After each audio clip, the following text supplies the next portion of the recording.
Good morning, everyone. Dear viewers, you are on the live stream from the Latvian Drafts Federation YouTube and Facebook channels, either on one or another. My name is Vladislavs Vesperis. I'm president of Latvian Drafts Federation, and today I will comment you on the most important games of the day. Today we have a last round of international tournament Riga Open 2023, which is a World Cup last stage here, and we have a last decisive round, which will, let's say, be decisive to have a winners of this tournament. Today I have also our technical support here, Zigmārs Zilgalvis, who will help with this live streaming to ensure that everything works properly. You can see everything, you can hear everything which happens in the tournament hall, and what I will tell you during this live stream. So about the tournament, as I said, today we have a last decisive round. We have two leaders in a women's tournament, actually having 12 points after 8 rounds, and those are International Grandmaster Natalia Sadowska from Poland, who is playing against Anastasia Glushko, who is another leader of the tournament. They share the first and second place now after 8 rounds, and they play between themselves the last round. So it's very important game for both of them. The winner, I would say, will be the winner of the tournament. So let's see how the game develops. So far it seems that if we look at the board, it's about mid-game at the moment. Players have played about some 15 moves perhaps. I cannot count, cannot say for sure. But it seems to be like that, and they have 13 pieces per each side, and it seems that Natalia Sadowska has a bit more favorable position perhaps. Her pieces are more central location, and it seems that she may try to activate her position even more to get some more advantages in this game. But it seems that it can be rather equal still so far. Blacks player with the blacks, Anastasia Glushko, has also number of options in this position how to play, and I would say this position is so far rather equal. If there's nothing that much complicated in this position, it's a position of the open type, and let's see how the players will play it out, but most likely it would be nothing unexpected if this game would end as a draw. But you know, you never can predict in drafts.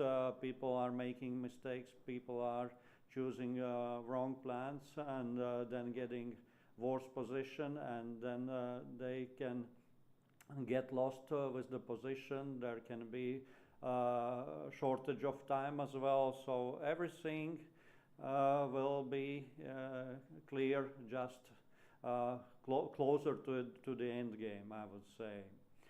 So let's move to the men's tournament boards. Actually, we have 3 leaders now in the tournament after 8 rounds, and one of the leaders is Wouter Sipma from Netherlands, international grandmaster, who is playing against well-known Ukrainian grandmaster international Rostislav Lishchinsky. So they have played about some 10 to 12 moves, I guess. Rostislav Lishchinsky seems to be playing quite aggressively. He exchanged his piece. He got to the point 23, and he's trying to build a central position. Perhaps next move could be 35-30. if Walter Sipma will not anyhow try to prevent such a move.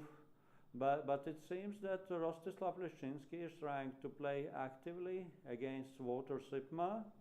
But I would say there is plenty of the game still ahead of both players and ahead of us to see. So, and when we take a look at another leaders board, it's a Jan Groenendijk from Netherlands, another Grandmaster International, who is playing against Ukrainian Grandmaster Yuri Anikeyev. So it's quite open position as well. Blacks had made a three-piece column on the left side consisting of pieces 15, 20 and 24 and keeping, let's say, position of whites fixed on their right flank, and on the other hand they have been active on the right flank of the blacks, and they can, let's say, try to play actively there and to keep whites also somewhat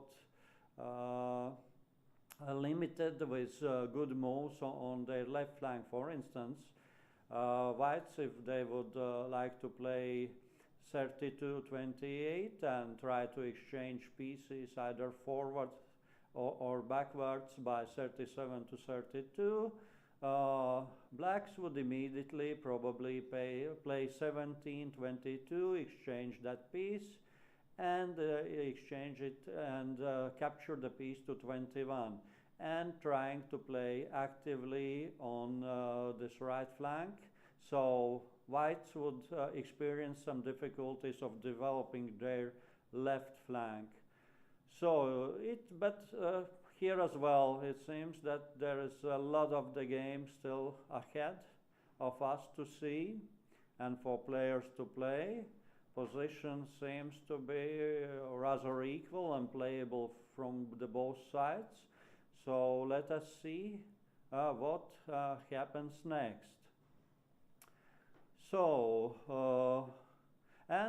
we do not see actually at the moment the game of the said leader of the men's tournament, Raimons Vīpulis, but we can see it on the tournament's webpage, where there is a link to the all games of the ninth round actually, and we can see that there that Raimons Vīpulis has played about some, I guess, 10 moves or so, and the position is also quite in the very beginning. The left side of Valentin Golbayev, who is playing by whites, is let's say again he has this column of three pieces, 36, 31, 27. Keep trying to contain the right flank of the blacks of the Raimons Vīpulis, but it seems that Raimons most likely will play 2, 8, 4 and 19 or 19, 23 and develop his left flank, where actually all the pieces are standing in almost unmoved so far.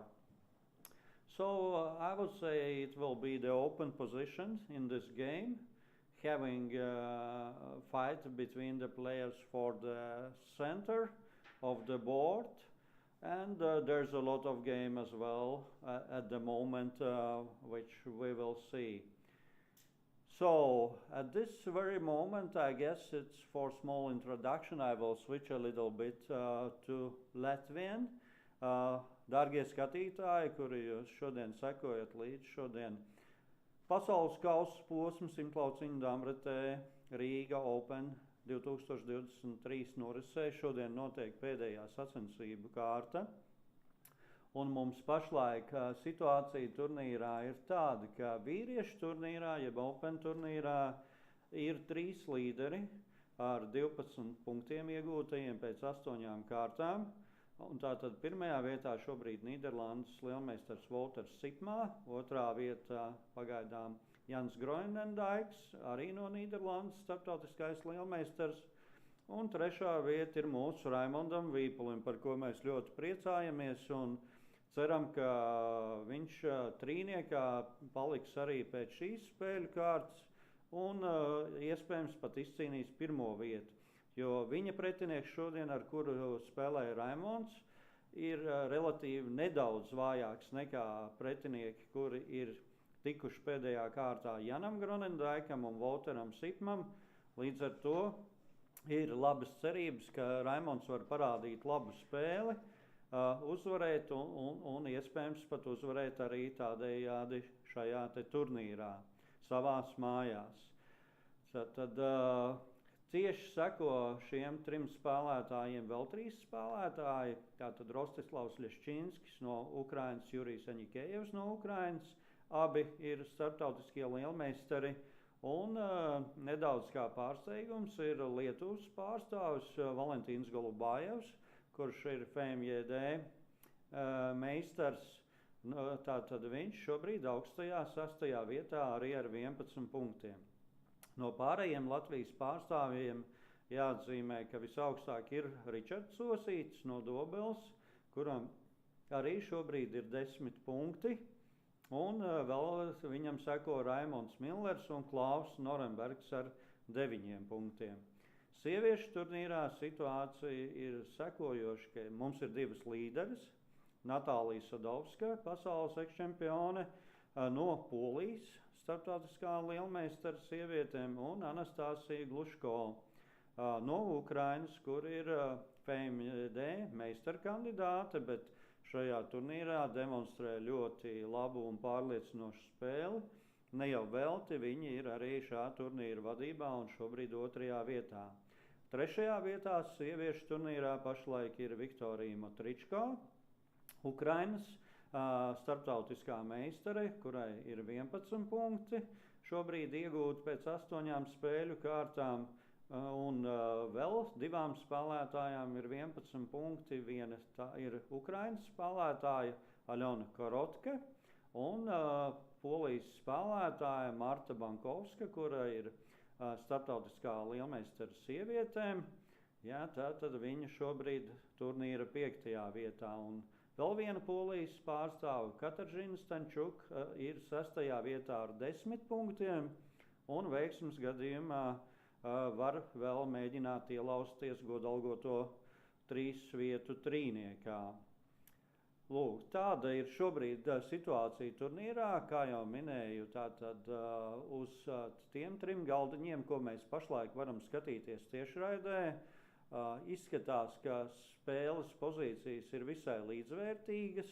Ja mēs skatāmies uz Natālijas Sadovskas Dambretes galdiņu, kur viņa spēlē pret Anastasiju Gluško, tad šī pozīcija šķiet visnotaļ līdzvērtīga. Varbūt nedaudz, pavisam nedaudz labāk varētu likties Natālijas pozīcija, bet jebkurā gadījumā tur ir vēl ļoti daudz spēles, un mēs varam sagaidīt noteikti arī interesants notikumus. Jana Groenendijka un Jurija Aņikējeva partijā arī ir tātad diezgan atklāta tipa pozīcija. Jurijs Aņikējevs izveidojis tādu konstrukciju savā kreisajā flangā no kauliņiem 15, 20, 24, kurā notur šo balto labo flangu, savukārt kreisajā labajā flangā, viņa labajā flangā savukārt ir noturēts diezgan labi šie kauliņi, kuri atrodas, baltie kauliņi, kuriem nav tik vienkārši, piemēram, attīstīties, lai izvirzītos uz priekšu, jo uz 32, 28, tātad Jurijs Aņikējevs var nomainīt šo kauliņu, piemēram, uz 21, spēlējot 17, 22, nositot uz 21 un mēģinot turēt šo te pretinieka kreiso flangu saistībā.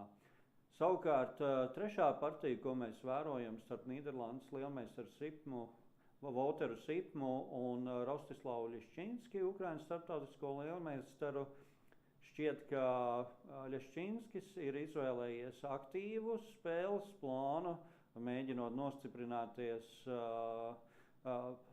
galdiņa centrā ar savu pozīciju spēlēt aktīvi. Volters Sipmā spēlēs acīm redzami uz aplenkumu, mēģinās apspēlēt Ukrainas starptautisko lielmeistaru spēlējot aplenkumā. Šķiet, ka šī taktika Volteram Sipmam ir diezgan iecienīta spēlēt uz aplenkumu. Viņš vairākās partijās arī, manuprāt, pirmajā kārtā, kad spēlēja pret Latvijas spēlētāju Oļegu Maļūginu, arī izvēlējās līdzīgu aplenkumu stratēģiju un noķēra pretinieku uz kombināciju un uzvarēja. Un vēl kādā no partijām viņš demonstrēja līdzīgu spēles pieeju. Tā kā šobrīd šeit arī tāda aplenkuma stratēģija, tā nereti var būt diezgan riskanti arī, jo ir jāspēlē ļoti precīzi. Bet, Volters Sipmā, protams, ir starptautiskais lielmeistars, kurš ir visnotaļ pieredzes bagāts un ļoti prasmīgs arī šādas spēles stilā lietpratējs. Tā kā sakosim līdzi, kā šī spēle turpinās. Šobrīd mēs aizejam nelielā tehniskā pauzē un atgriezīsimies pēc brīža un turpināsim komentēt notikumus uz šiem trim galdiņiem. And now we see that there are no major changes on the boards of three top boards of the players of the tournaments. We see that Natalia Sadovska exchanged 2 pieces against Anastasia Glushko. So now it seems that it's only 11 pieces against 11 pieces, and it's open position. Rather equal position, I would say. Perhaps Anastasia Glushko has some weakness in terms of her pieces on the right flank, where there is 4 pieces, 6, 11, 16, 17. So this would be needed to develop somehow, especially piece on 6. So, but otherwise it's quite open position, and there most likely, as I said, there could be a draw in this game if nothing unexpected happens there. And there are no major changes in the games of the Yuri Anikeyev and Jan Gronendijk. Jan Gronendijk now is considering his next move, how to play, but position is rather open and seems to be even more preferential for Yuri Anikeyev to some extent, because he is playing well on containing both flanks of his opponent. And in the game of the Volter Sipma and Rostislav Ļeščinski, it seems that Rostislav Ļeščinski is playing actively, even aggressively, we may say, trying to get active position in the center and trying to play for the win in such a manner. But there is plenty of the game still ahead of both players, and Volter Sipma has proved that he's playing very well such positions when the opponent has a central position. So let us see how it develops. And now we move to some break, and I will return back to you to comment those games after 10-15 minutes. So dear viewers, please stay with us, and I will come back soon, and we will continue to watch together how these games develop. Thank you for watching. Stay with us.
So, dear viewers, we are back here.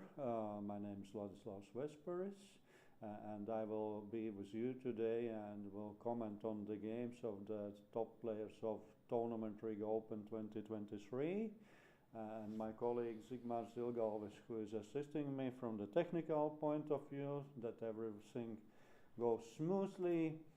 So now we, after the break, see how the games are developing on the leading boards, and what we see that leaders of the women's tournament, Natalia Sadovska and Anastasia Glushko, have quite open position, but it may move to the classic position as well, depending on what would be the plan of the players.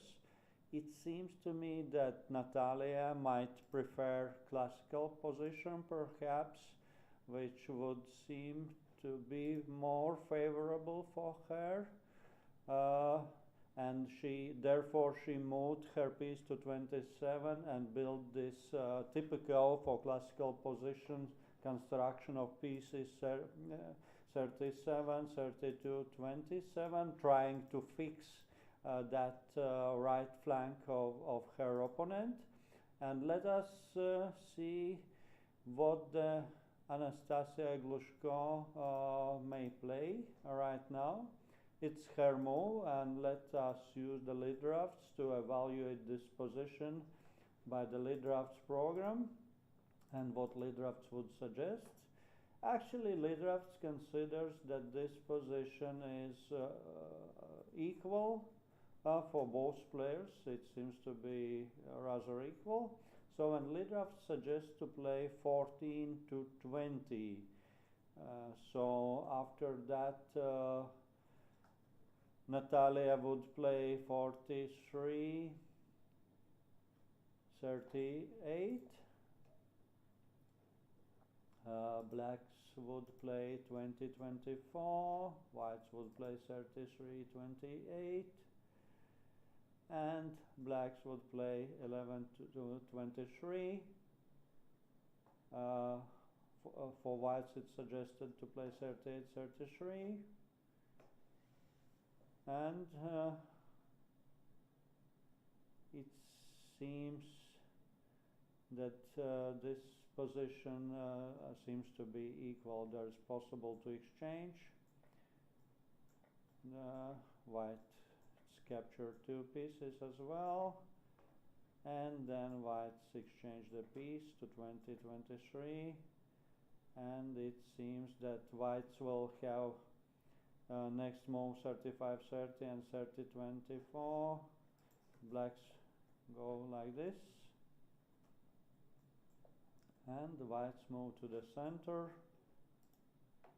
It's quite interesting plan chosen by the whites, but still, yeah, they are trying to fix that flank of the blacks on the right, and now after exchange this would result in a rather equal position as well. So, but let us move this back. What else would be possible? So this is it.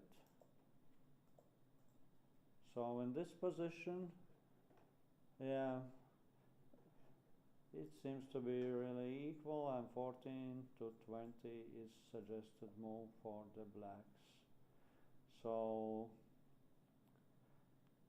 it may be either classical position, switch to classical position, but perhaps I would say that blacks will not be in favor of such a classical position. They would rather not to take the point 23, but rather to play at the left flank and try to organize their position on their left flank and keep an option open to exchange to 22, for instance, and then try to play on the right flank depending on necessity. So there is flexibility of options, and what we see is that this is a move for Natalia at the moment, and Natalia is playing 43-38. So let us switch back to this position, and let us perhaps take a chance to see position of Yuri Anikeev and Jan Groenendijk, how this is evaluated, but it seems to be a rather equal position as well, open type position. So I will just put it on the screen for analysis by the lead drafts.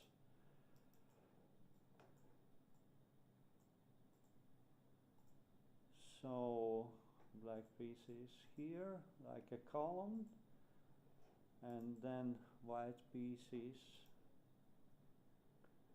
are here, here,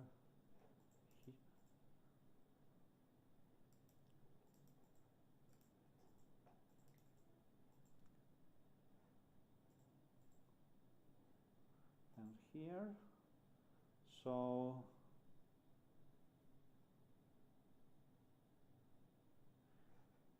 this is it, this position, and move is for blacks right now, and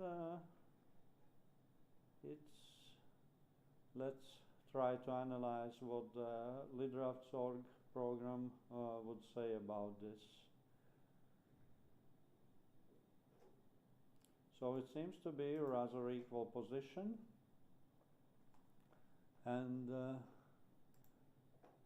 if the move would be for whites, it would be 41-37 to be as a preferred move, but now it's the move for the black, and it seems that position are rather equal. As I said, blacks are trying to play on the right flank and trying to fix the left flank of their opponent on the left, and on the other hand also keep their position on their own left flank by having this column consisting of pieces 15, 20 and 24, which protects the left flank of the blacks. And then let us switch to the position of Rostislav Leszczynski and Walter Sipma. Now there are many pieces on the board yet, and I should say that they didn't play that many moves, and position is very interesting. As I said earlier, Rostislav Leszczynski is playing for the center, and but now he is quite actively considering his options. From his body language it is seen that he feels a bit in a troubled waters. He cannot perhaps decide what plan to choose, what to do next, because it seems to be a decisive moment to decide how to play, whether to play 30-24 or move forward, for instance 37-32 or 46-41, and he does 46-41. I will just put the pieces on the lead draft screen right now.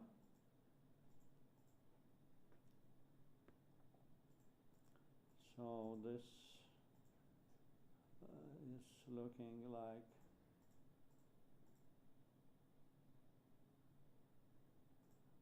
this. So these are the pieces of whites, and now blacks pieces are more on, let's say, siege position,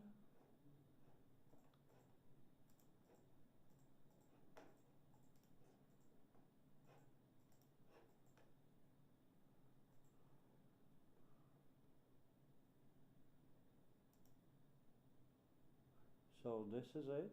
This is the position at the moment, how it stands on the board. And now it's again move for whites. Walter Sipma left the table, and Rostislav Leszczynski is considering next options. Now it's a bit difficult because it's not possible to play actually 37-32, perhaps because it might be the move 13 to 19 with blacks threatening to play 17-22, and in the meantime threatening to play 20-24, capturing one piece, getting one piece advantage, or 17-10. If he plays, for instance, like this, blacks may play like this, and threatening to play 17-22 and get three pieces into the king. Or if whites play 41-37, then another threat is to play 20-24 and get one piece advantage.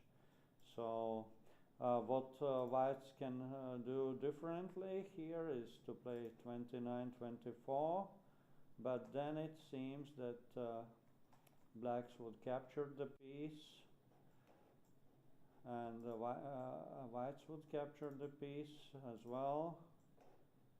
Let us see how it would look like. Blacks would capture here.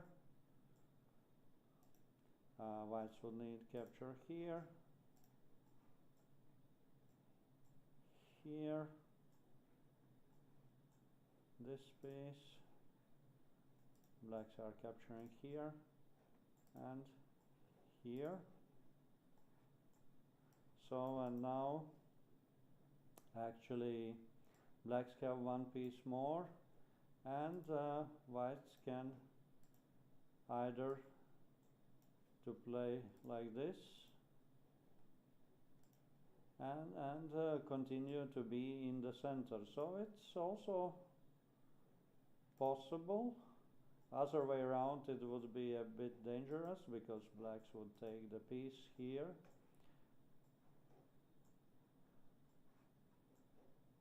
Whites are taking the piece,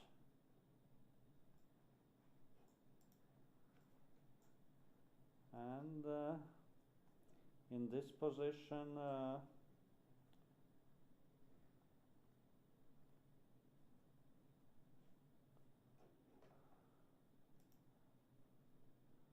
there would be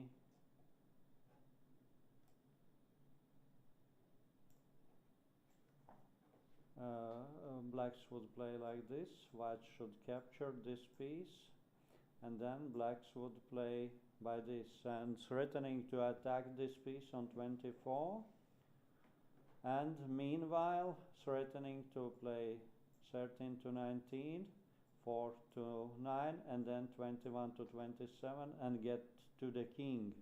So it would be quite a difficult position for the white.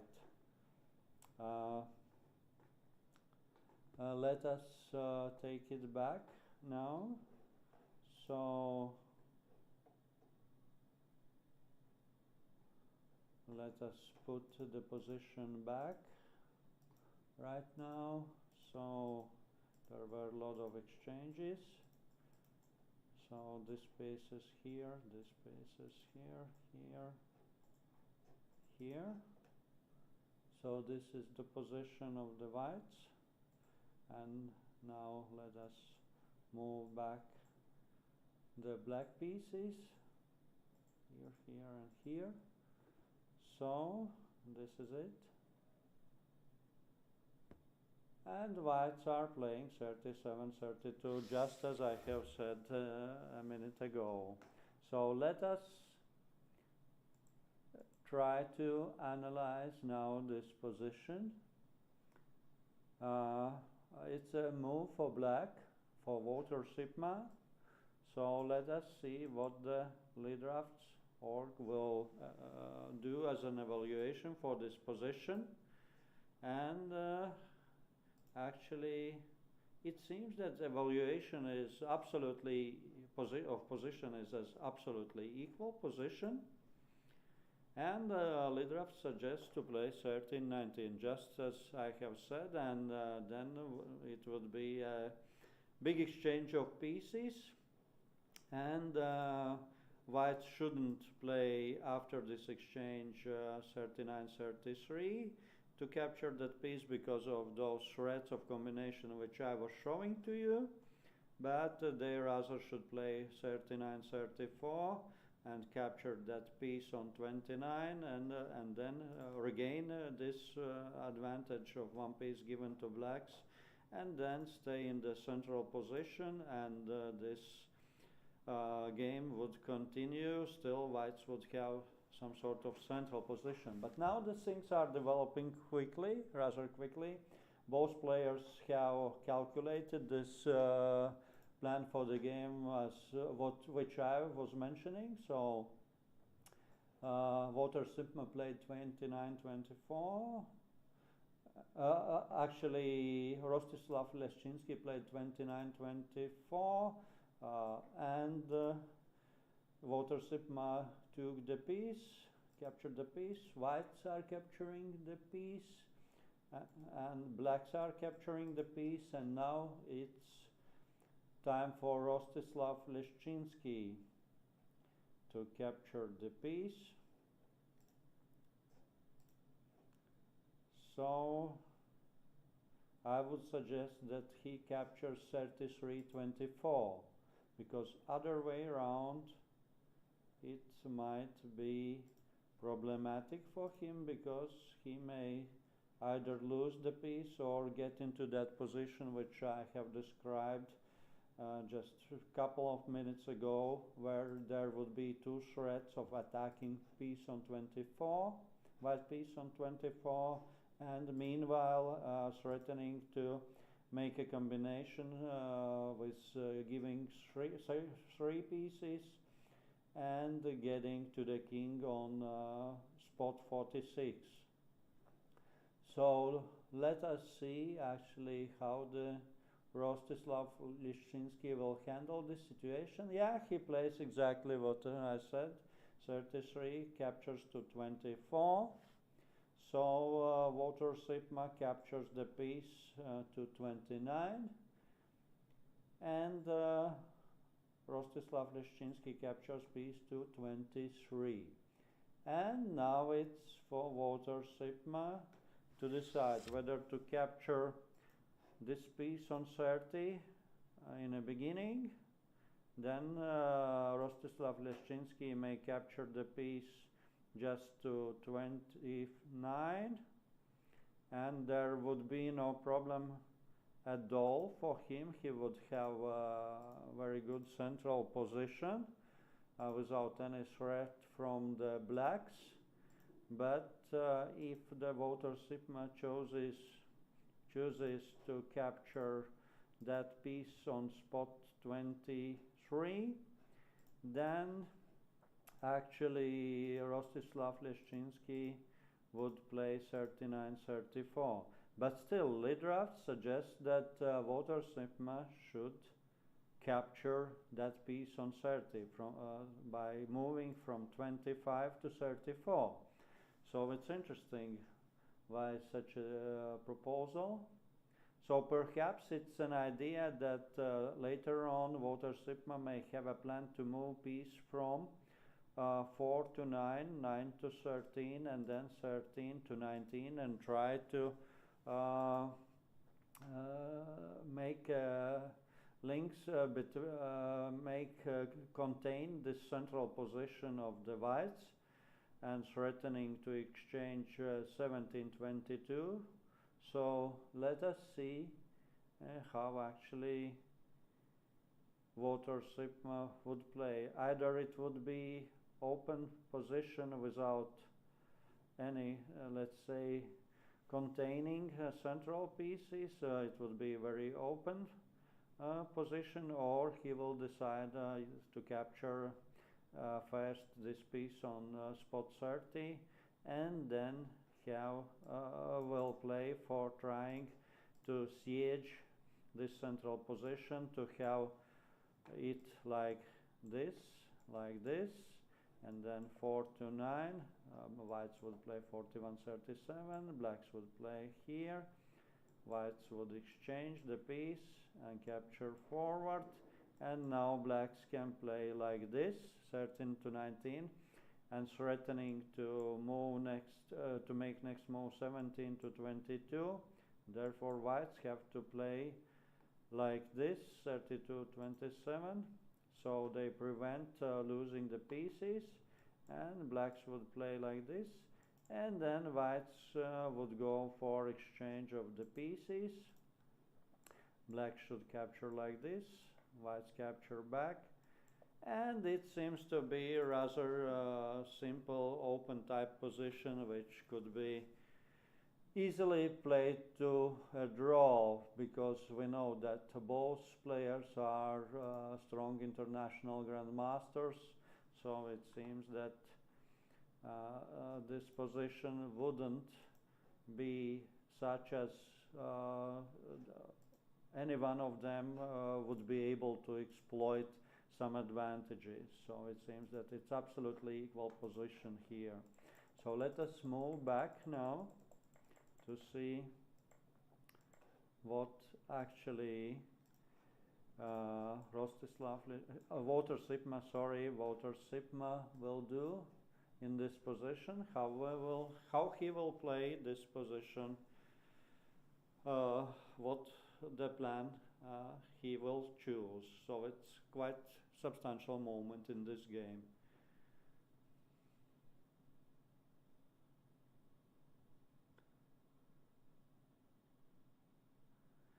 Meanwhile, why Walter Sipma is considering which plan to choose, actually we may switch at the moment for the women's tournament game. So we will just put it on the screen and put it on the lead drafts as well, so we may see what options are for both players, how to play it out. So this is for whites, and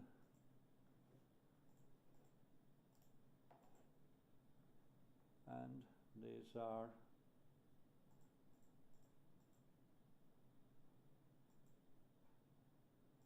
black pieces right now. So, and the last move for Natalia Sadowska was 49-43. So now it's move for the blacks, and let us evaluate what LeadDrafts.org program says about this position. So it seems a bit advantageous even for black, because there is this piece on 36, which is, let's say, lagging and is not actively involved in the game. So if this piece will stay there, for instance, if blacks will not attack on 22, for instance, which would not be the right move, because then this piece after exchange will get from 36 to 27, and then for instance whites would play like this, and whites would really get a rather favorable position. So let us take it back. The lead draft suggests to play 17-21 at the moment, for sure. It would also actually it would be also possible to play 6-11, still to wait. For instance, if whites cannot actually make a combination, because they will lose the piece, they can likely give one piece away and take three pieces away, but still blacks captured the 3 pieces here and whites capture 1 piece here, and blacks captured the piece and actually they gain 1 piece advantage. So 6-11 was also possible, but Anastasia Glushko played 17-21 just as it was suggested by the LeadDrafts.org. So in this position, whites likely would need to play 33-28. So, and position still would seems to be rather equal from both sides. So actually at this moment Natalia Sadovska is considering how to play. Most likely she will make a move 33-28 and afterwards perhaps try to play 27-22 and 38-33 perhaps, and building the column on here by playing 43-38. For instance, she may play like this.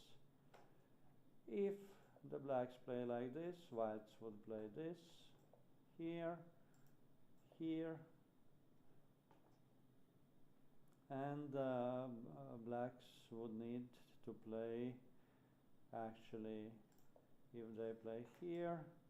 So this would be a classical position which is evaluated actually a bit better for white.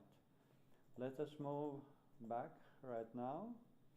So Natalia didn't make her move yet, but she has a plenty of time. Actually, both players have almost equal time on their clock. Natalia has 33 minutes left to make 45 moves as requested by the rules, and Anastasia Glushko has 28 minutes for her moves, remaining until 45th move. So this position could be calculated quite thoroughly. So the players are sure that they are choosing the right plan for the game, the best option for the game. So there will be no, let's say, unexpected surprises most probably. So if we look at the board where the Wouter Sipma plays against Rostislav Leszczynski. So Wouter Sipma still considers his options how to capture pieces one way or another, to play for more open position or try to contain this position by taking piece on spot 30 by playing 25-34. So let us see, but most likely he will do that because there is more chances for active playing for black. And now let us switch to the position of the Jan Gronendijk and Yuri Anikeyev. So let us put this position on the screen, how it looks like at the moment. It's quite open position right now. Nothing complicated at the moment. Perhaps a bit more centrally located position for the whites. Still, there are no substantial weaknesses in the position of blacks. So it seems that this position could easily also result in the draw. So, but this is a move for blacks for Yuri Anikeyev. Let us have an analysis of this position. So it seems that it's a bit more positively evaluated for white, but Otherwise, it's not that much preferential or advantageous for any of players. What the leader suggests for Yuri Anikeyev to play 3 to 9, and then whites would play 41-37, blacks would play 9 to 14, whites would play here, blacks would bring piece 6 to 11, whites would play here, blacks would play 7 to 12, whites would exchange the pieces to 30-31, blacks would need to play 11 to 17, and whites would attack here, and blacks would play like this and exchange pieces. So it seems that it would be a bit more preferential position for white, because the right flank of the black pieces is weaker. So there is possible attack on this right flank of the black pieces, on the flank of the Yuri Anikeyev. So it could be advantageous for Jan Groenendijk, but still let us see how the game might develop. So, and at this moment there are no changes on all the 3 tables, so perhaps we will make some short break for some 5-10 minutes just to watch what players are doing. And perhaps before we just move to the break, let us check actually what happens in the game of Vipulis Raimonds against Valentin Golubayev. Unfortunately, it seems that there is some technical problem, because the game, it seems, is lagging behind what happens in the tournament hall. Unfortunately, we cannot see current situation on the board. Then, well, we may only perhaps switch later on to the board where the Natalia Sadovska plays against Anastasia Glushko. Natalia did the move 33-28, just as it was expected how she would need to play.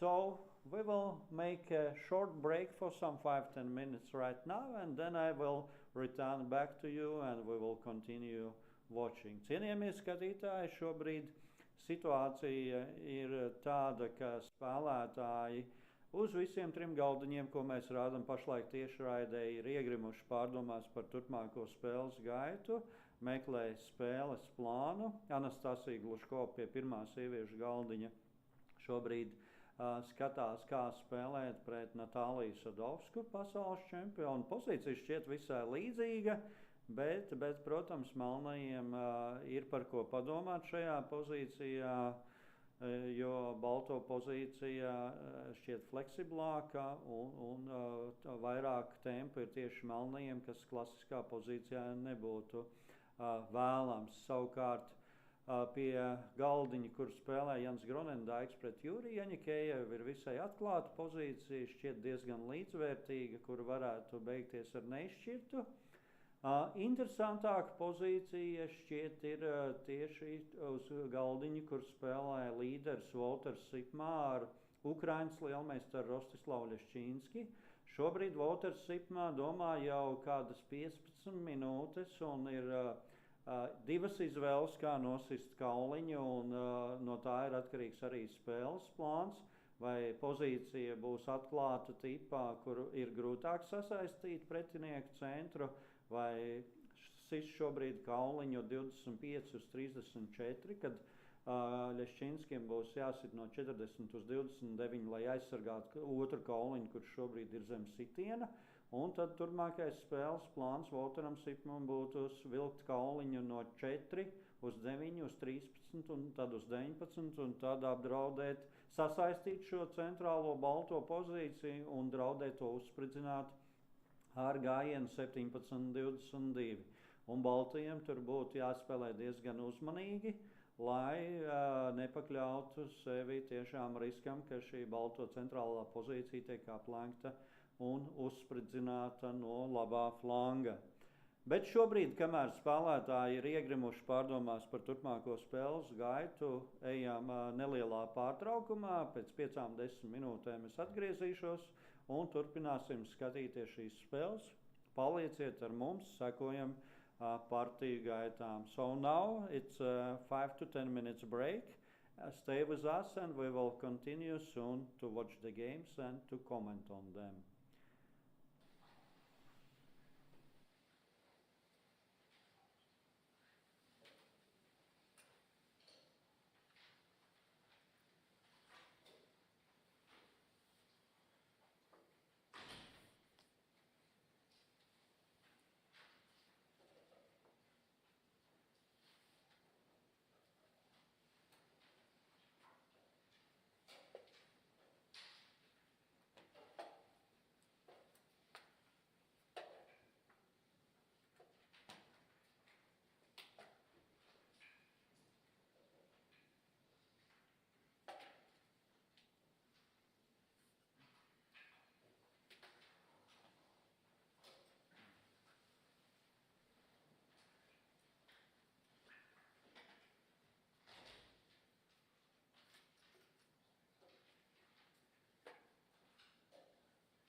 So, dear viewers, we are back again.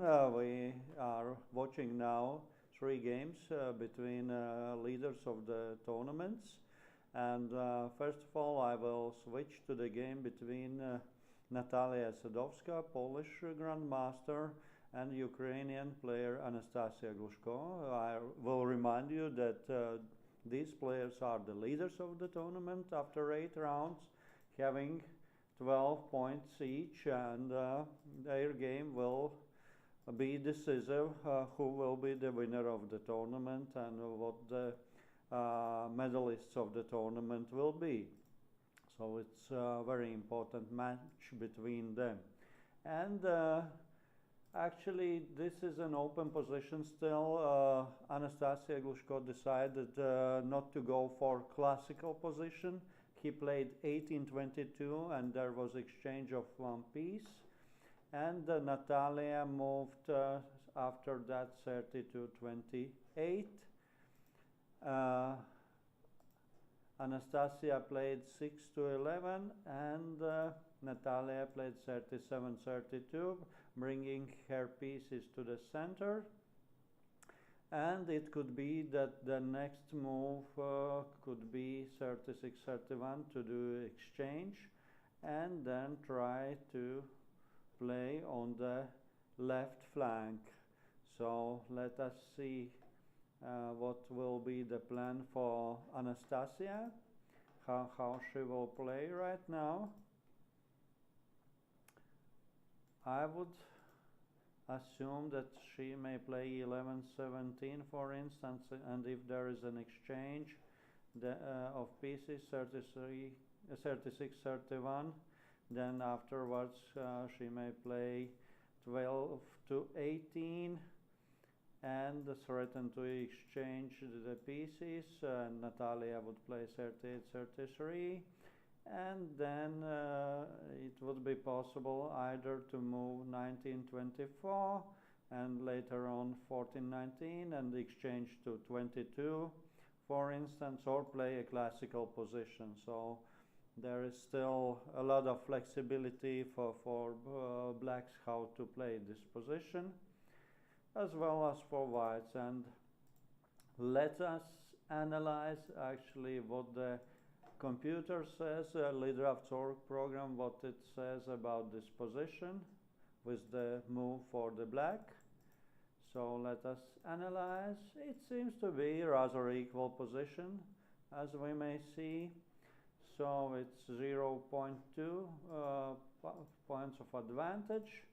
So nothing serious, I would say, no serious advantages for any of players at this moment. So most likely position seems to be ending by the draw. So meanwhile, I would say we would need to switch right now to the position which is played by the Walter Sipma and Rostislav Leszczynski and other leaders of the men's tournament. So let us switch to this position. So there are many pieces still on the board, and I will handle now the task to bring this position on the lead drafts. So Rostislav Leszczynski has exchanged some pieces back, and he has a central position having pieces on 28, 27, 29 and 23. But those pieces are contained by the black pieces on the opposite side on 12, 18, 19, 13 and 14. So there is a very interesting position. Blacks can play very actively on the siege and try to attack on the left flank and try to make, let's say, threatening, for instance, 15-20, 4-9, and then threatening to play 20-24. After moving before that 10-15 and trying to attack that piece on 23. So, but let us put all the pieces on the screen right now. So you can see the position on the lead drafts not only from the live stream from the tournament hall. So position looks like this at the moment. So, and it's a move for white for Rostislav Leszczynski. He has to play, and it's not that much time, it seems, for him left for remaining moves. If I'm not wrong, it's a little bit more than 1 minute, or no, can't see properly, perhaps it's 11 minutes, so it's not that small time left for him. And in this position, let us analyze what the LiveDrafts.org would say for this position. It's also possible to play, for instance, 11 to 17, 6 to 11 and 11 to 17, and then play 2 to 7 and 4 to 9, building the column and trying to, next move could be changed to 22 and trying to operate on the left flank of the whites. So it would be one option for the plan for the game for the blacks. So another option would be, which I just have described, to play 4 to 9, 15 to 20, 10 to 15, and then threaten to play 20, 24 and capture that piece on 23. So whites would need to prepare for that. So they would need to play 48 to 44, 44 to 40, just to prevent that blacks capture their piece, so they may protect it. So that would be another plan for the game, how the voter Sigma would play this game out. So, and sorry, there was one piece missing here on 40, sorry for that. Actually, I didn't count how many pieces both players have, and I missed to put a piece on spot 40.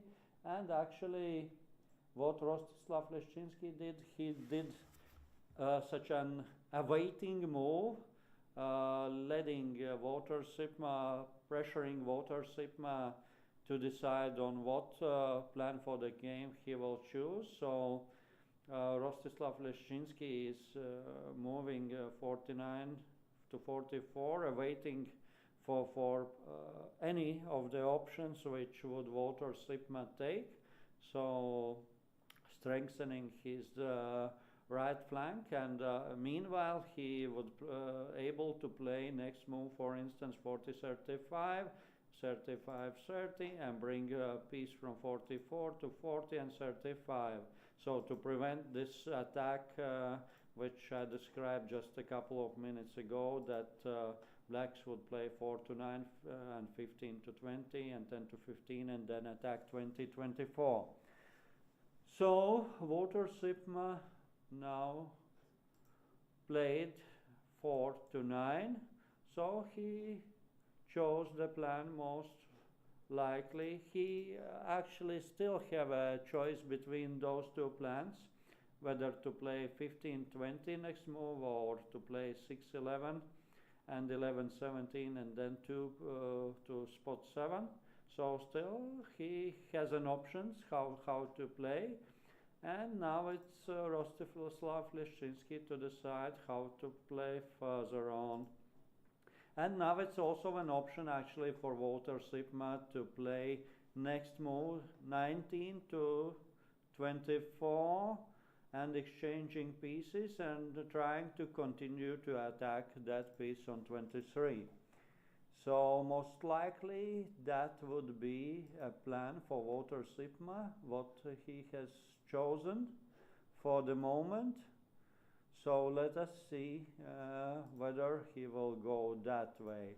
But now it's move for white, and let us analyze this position. So what actually LiveDrafts says is that this position is preferential for black. 0.6 points. So it's not that much, but still there is some advantage for black.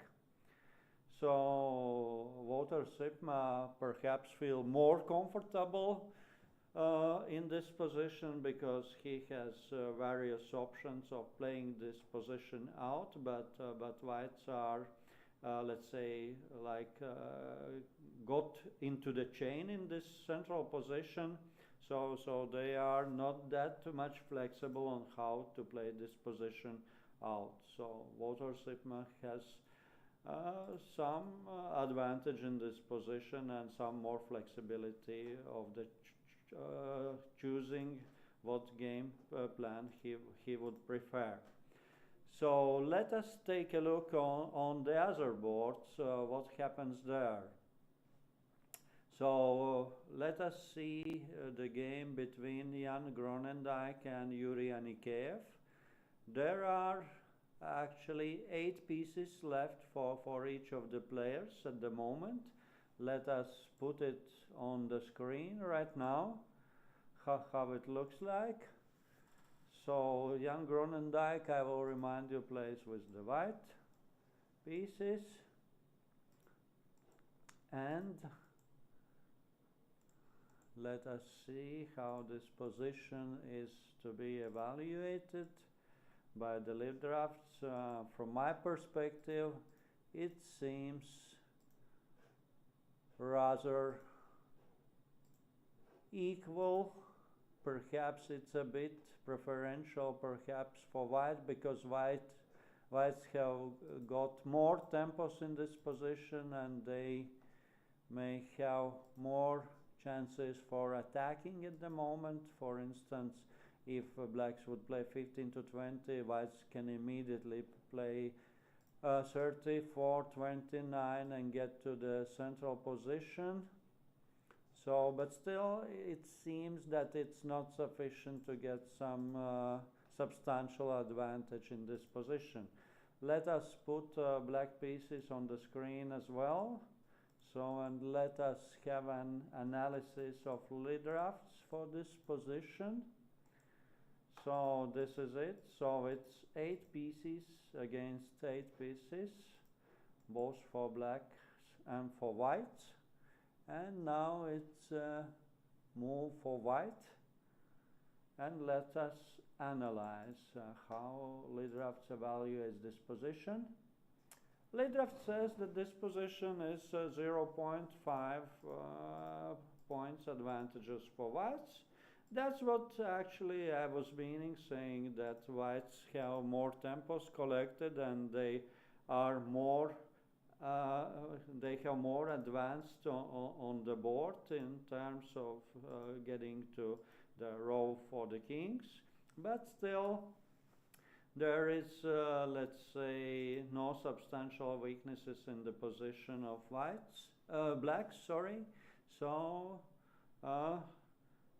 I would say that Jan Groenendijk should search for most aggressive plan for the game, and he actually did that. So he didn't play 36-31 as it was recommended by the lead drafts to exchange that piece on 36 and 26, but he played 28-22. So it's quite interesting move actually.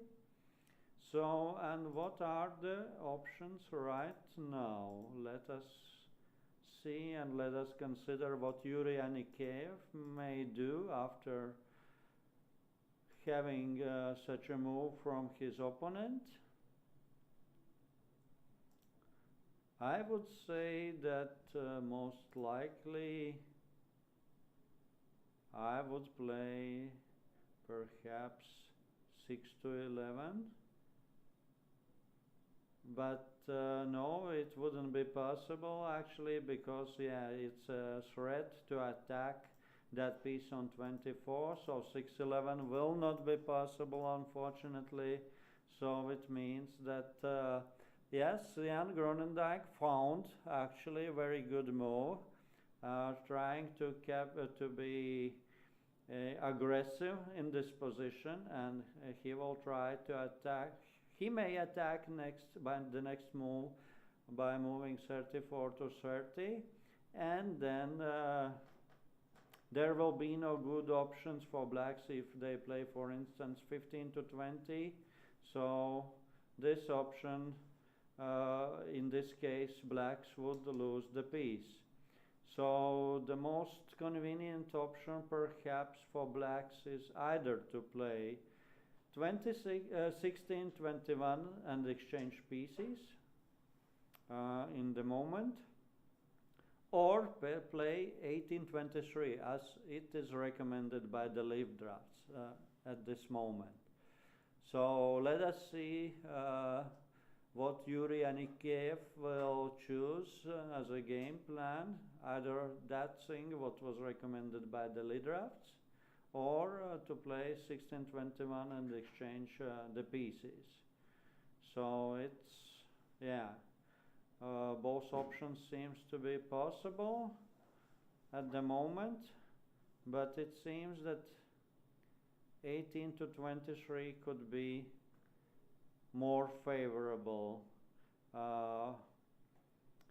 Whites would play most likely 22 to 17. After that, yeah, exactly, blacks would attack here, and whites would play 35-30.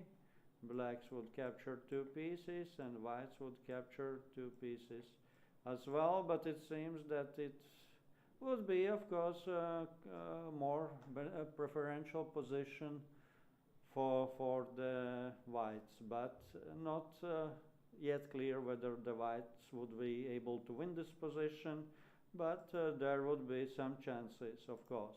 But let us return back what actually has been played. So it seems that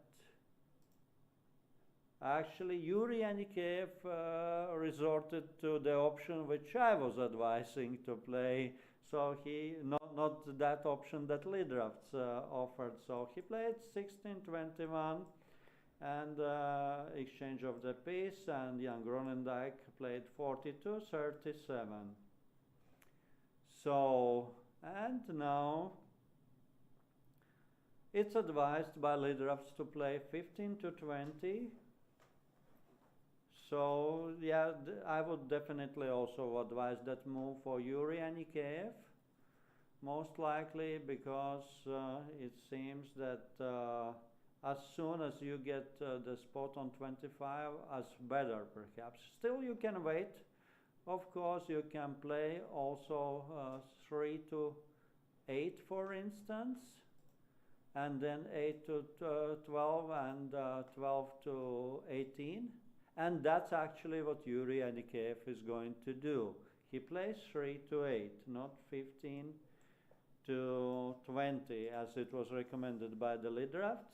And it's 0.3 advantage for Jan Gronendijk in this position. And lead drafts advises to play 48-42. Let us see what happens then, what the lead drafts suggest to play.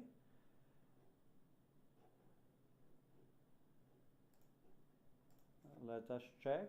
So 49, then the lead draft suggests 13-19, 42-38, 8-13, 37-32, 15-20, exchange and exchange.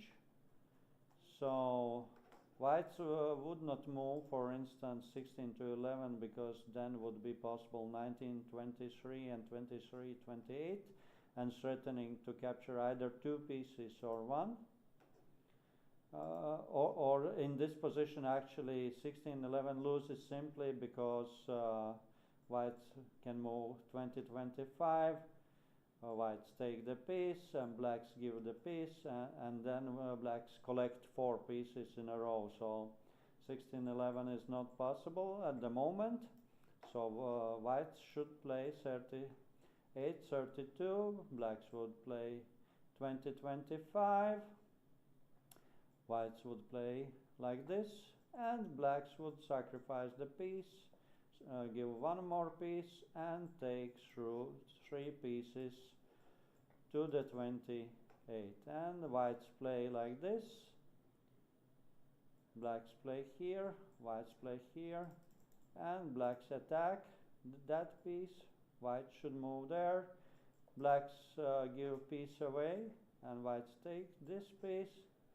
And it's position with a draw, actually having 3 pieces against the 3 pieces. Whites are moving next move to the king, but blacks are now moving to 39, and it's clear that it's just a draw in this position. So let us take this position back.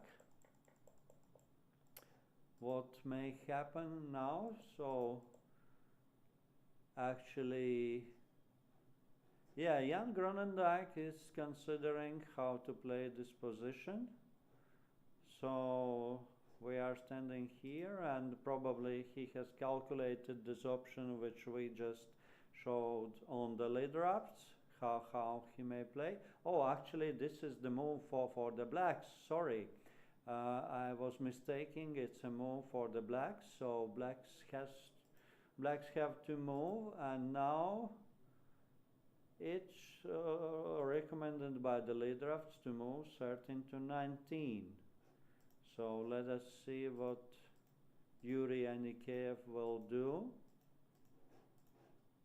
But he moves 15 to 20, actually, so he moves like this. And now it seems that position for the whites is evaluated +1. So better for whites than for blacks, but still not that much advantageous perhaps than it was previously. And then it was calculated previously. And Jan moves 48 to 33. So perhaps it's no huge difference here, because right now actually position can come to the same account, which we were showing just a couple of minutes ago. But now it seems that situation is developing rather quickly in the women's tournament, and it seems that players have not that much time left for their game. So let us switch to their position right now and see what happens there. Natalia Sadowska moved her piece from 28 to 22, and trying to attack left flank, and let us see what she will do next move. Now currently she has a move, so blacks actually have built a bit strange position, moving that piece from 3, I guess, or from 4 to 9 at the moment, so there is no column, and whites are playing now 26-21. So it seems that Natalia is going to attack the right flank of her opponent and containing this flank. So blacks have no good moves on their right. So now it's a question how Anastasia may play out this game on her left flank. So perhaps she has now also choice to move 14 to 20, for instance. So let us analyze this position. So the move is for black, and she played actually 23-24. But just before that, let us see what would be possible. So if she would play 14 to 20, there would be immediately a combination which could be played like this, and like this. One piece more given away, and 30-25, and then capturing two pieces to the king. So it's 4 pieces for whites and king, and 7 pieces for blacks, and these pieces actually endangered and should move away. So, and now whites could play like this and then attack this black piece, and black should give it away and try to play on the left flank. So it's 1.4 points estimate that white would win this game, but whites have only 2 pieces and 1 king, so it's not for sure that white would be able to win. But let us return back to this position. So how it may happen. So if the whites do this combination other way around, so like this, and then attack, for instance, here, blacks have to capture piece, and then whites capture 2 pieces. Oh, and then blacks can play like this, whites are obliged to take, white king has to take, and then this position seems more preferential for white, but still most likely it would be a draw. So this combination wouldn't work that well actually, if only, yeah, it seems that it would be a draw. So 14-20 was also possible, but Anastasia didn't choose to play that way. She played 23-29 after 26-21, which was done by Natalia.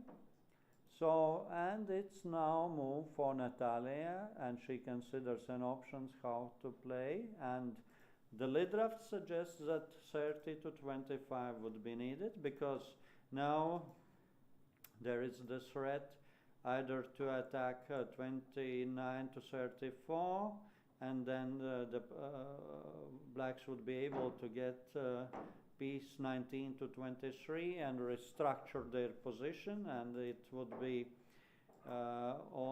much better for them as it is now. So if the Natalia plays 30-25, most likely, yes, it would be needed to play 90-23. Natalia would play like this, and here there would be a quite difficult position for black actually, because blacks cannot move either 13-19 because of 35-30. They would only be able either, and they cannot move 29-34 because of 32-28. 2 pieces are given, and then whites capture 6 pieces in a row. So this would mean end of the game, absolutely.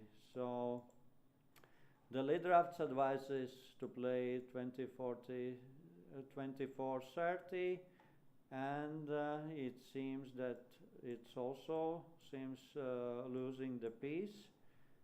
So it's a game without the piece, which most probably would be won by the Natalia Sadowska, and Natalia Sadowska plays just that, 30-25.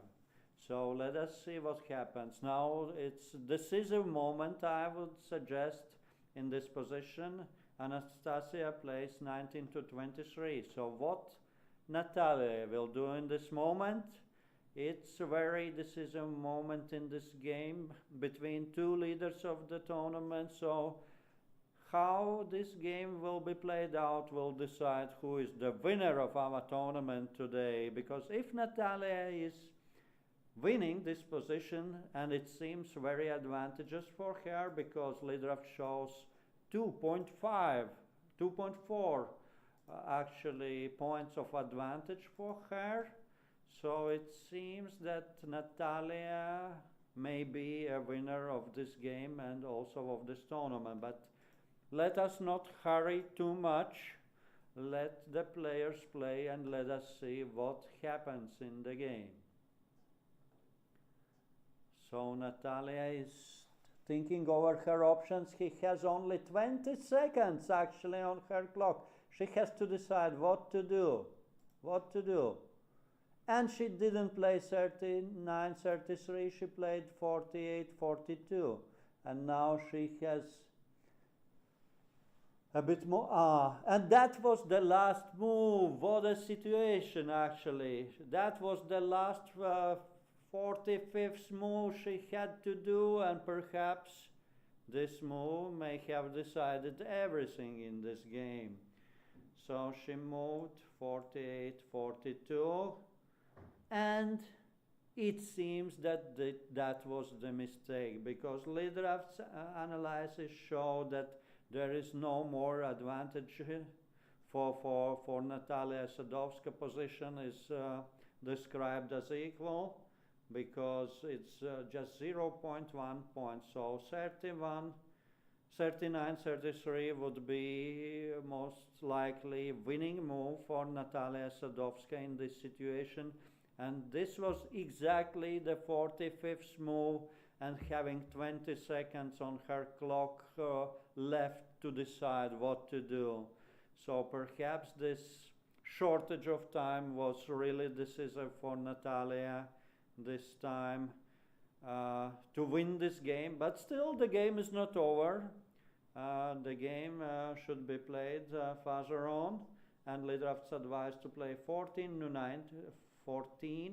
19 in this game. And actually both players now have approximately half an hour to finish this game, but it seems that it's not that difficult anymore for Anastasia Glushko at this moment. So players will now think over the position and definitely will calculate the best options how to play it out. We will switch for the moment for another games which we have on the live stream. Tātad, cienījamie spēlētāji, šobrīd bija ļoti izšķirošs moments partijā starp pasaules čempionu Natāliju Sadovsku un Ukrainas spēlētāju Anastasiju Gluško.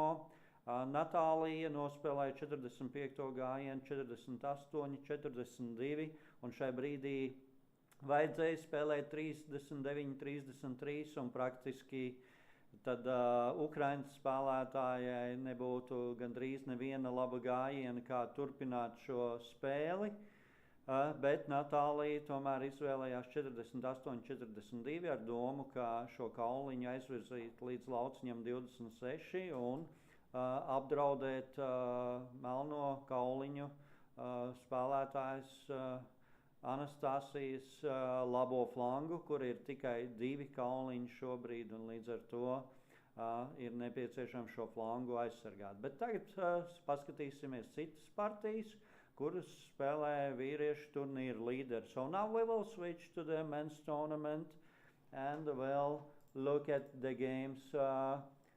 First of all, let us see the game of Rostislav Leszczynski and Walter Sipma. There are 7 pieces on the board right now, so not that many actually, and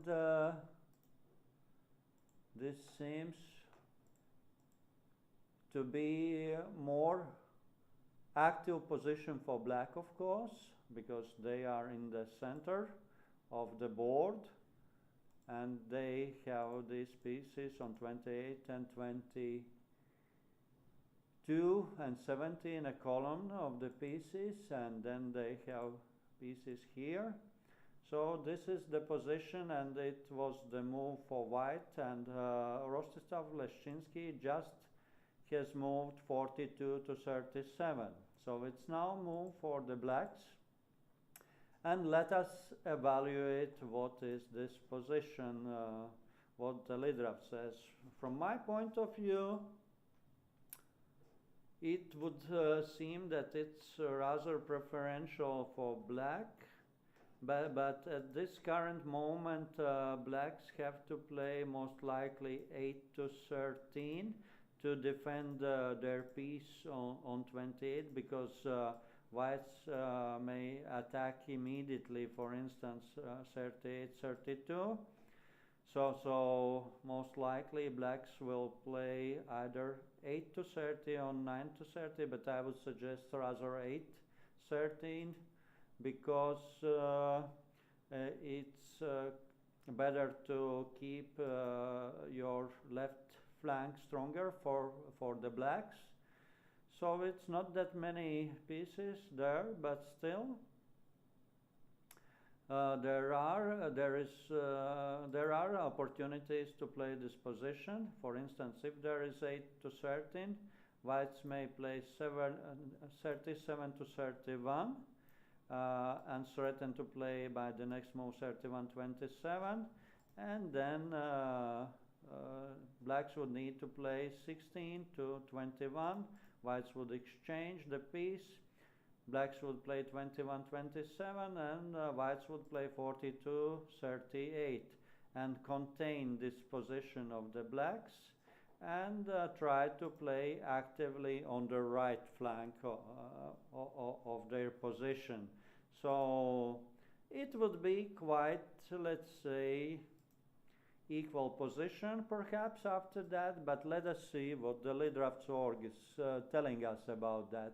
And actually, what Walter Sipma did, he played 9 to 13, so a bit different that I was saying. I preferred 8 to 13, but he played another piece to 13. So let us analyze. Now it's a move for white, and they have also more than 30 minutes. Walter Sipma has almost 30 minutes, so they will calculate their options quite thoroughly. So let us do it with Leadrafts.org analysis program as well. So what the program is saying, it's a bit more preferential, advantageous position for the blacks, actually. So whites are advised to play 34-30, like this. Blacks would play 13 to 18. Whites are supposed to exchange the pieces. Blacks would play 14 to 20. Whites would play like this. Blacks would play 18 to 13. Whites would play into the corner.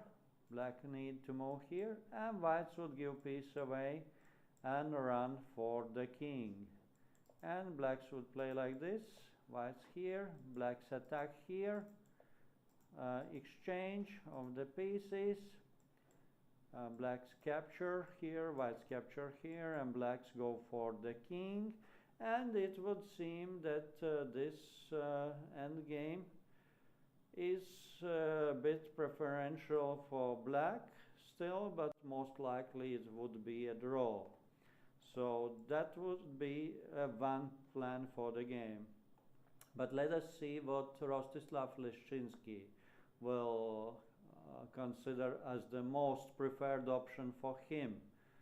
So he may also try to play, for instance, 37-31, as I just told, and try to play after exchange on his right flank. Let us see.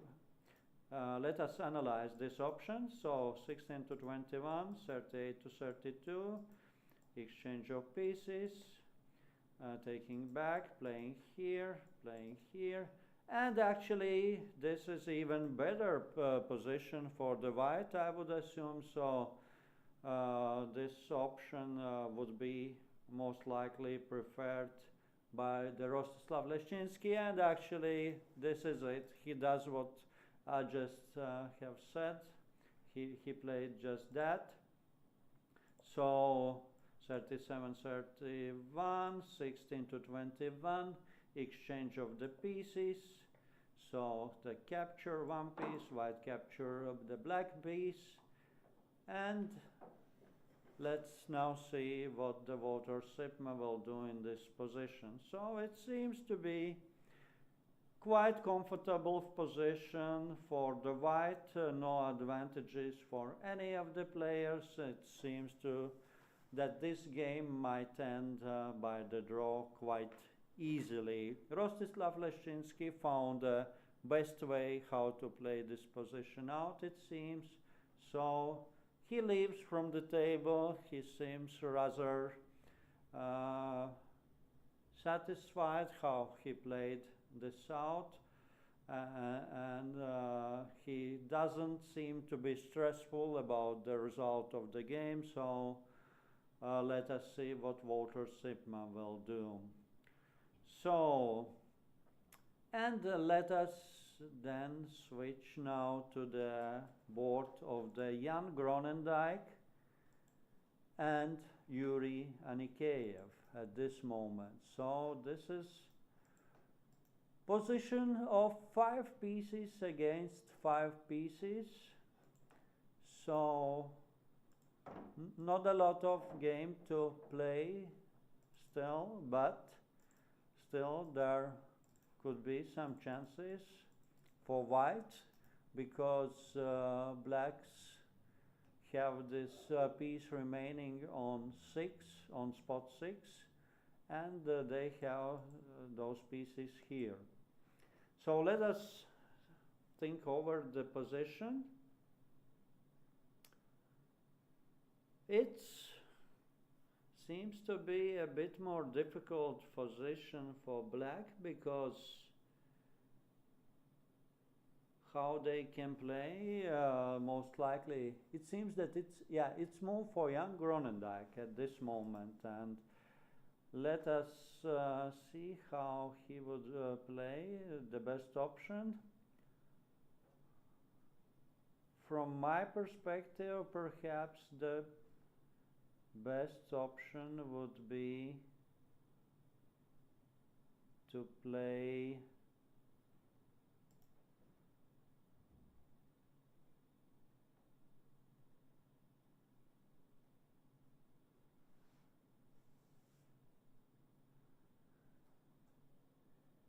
(38, 32) perhaps, but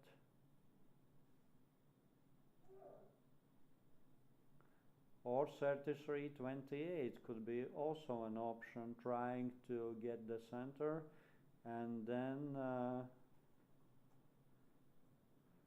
trying to prevent from playing 20 into 18, but it seems that still blacks would attack that piece on 28, and it would result in a draw in the end.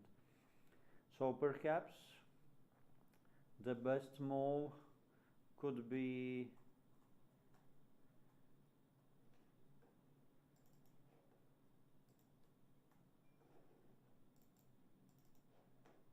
either 38, 32 or 31, 36, 31. It could be that way as well. So after 38, 32, perhaps blacks would need to play 12 to 18. And if whites play 36, 31, then 17, 22 is not anymore possible. So perhaps blacks would need to play 17, 22 or already from the 38, 32, and after 31, 36, 31, just to play 19 to 23. So it seems that this position will most likely be a draw. Let us now analyze with the leader of Zorg what leader of Zorg says about this position. So, and it says that it's 0.6 advantage for the white still, and yes, Liderovs recommend to play 38, 32, just as I have said. And still it seems that it would be a draw. For instance, if we follow what the lead drafts is advising, then 38-32, 19 to 23. Whites would play 33-28. Blacks would move to 29, and whites would play 35-30. Blacks would play 14-19, 36-31. And now whites play 12-18. They have no other move, otherwise they have to sacrifice some piece. And now whites play 16-11, attacking 4 pieces. And what the blacks are suggested to play 19 to 24 using rule of majority taking. So whites would need to play to capture 2 pieces, and blacks would capture 1 piece, and most likely blacks would go for 2 kings, and that would be a draw. If whites do, let us take one move back, and if whites play, for instance,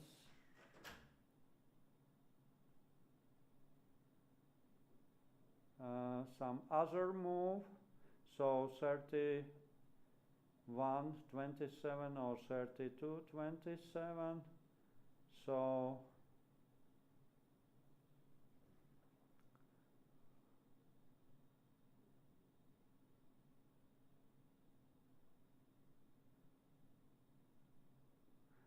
most likely this 31-27 would be the move. 17-21, attacking here, here, here, and then it's even worse game for the whites. So 16-11 would be actually recommended to play in this position. So now we switch back to that position. 38-32 is recommended for the whites, and Jan Gronendijk actually is calculating how this position may play out. So on another board where the Walter Sipma plays against Rostislav Leszczynski, as I said, the position is absolutely equal on the board. Walter Sipma is analyzing this position, considering his options for the moves, but it seems that there is no any other option as to end this game by the draw. And meanwhile, we have a very interesting situation on another board of the players. Now it's a combination done by the Natalia Sadowska. So she plays this game. So she had a position where she was likely playing classical game. So this was like this, here and here. So black pieces and white piece was here. Black pieces were here, here, here, here, here, here, here, here, here, and here. So actually she decided to do the combination in this position. So she gave 2 pieces here and here. So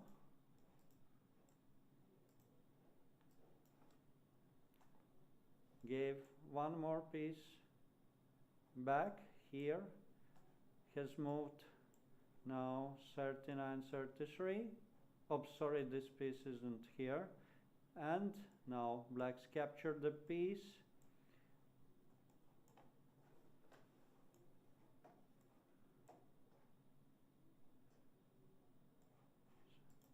So, and whites give the piece 25-20. Blacks have to capture that piece.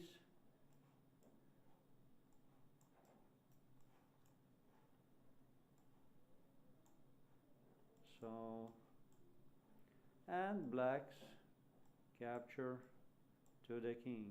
So this, it's the king here. So this is it.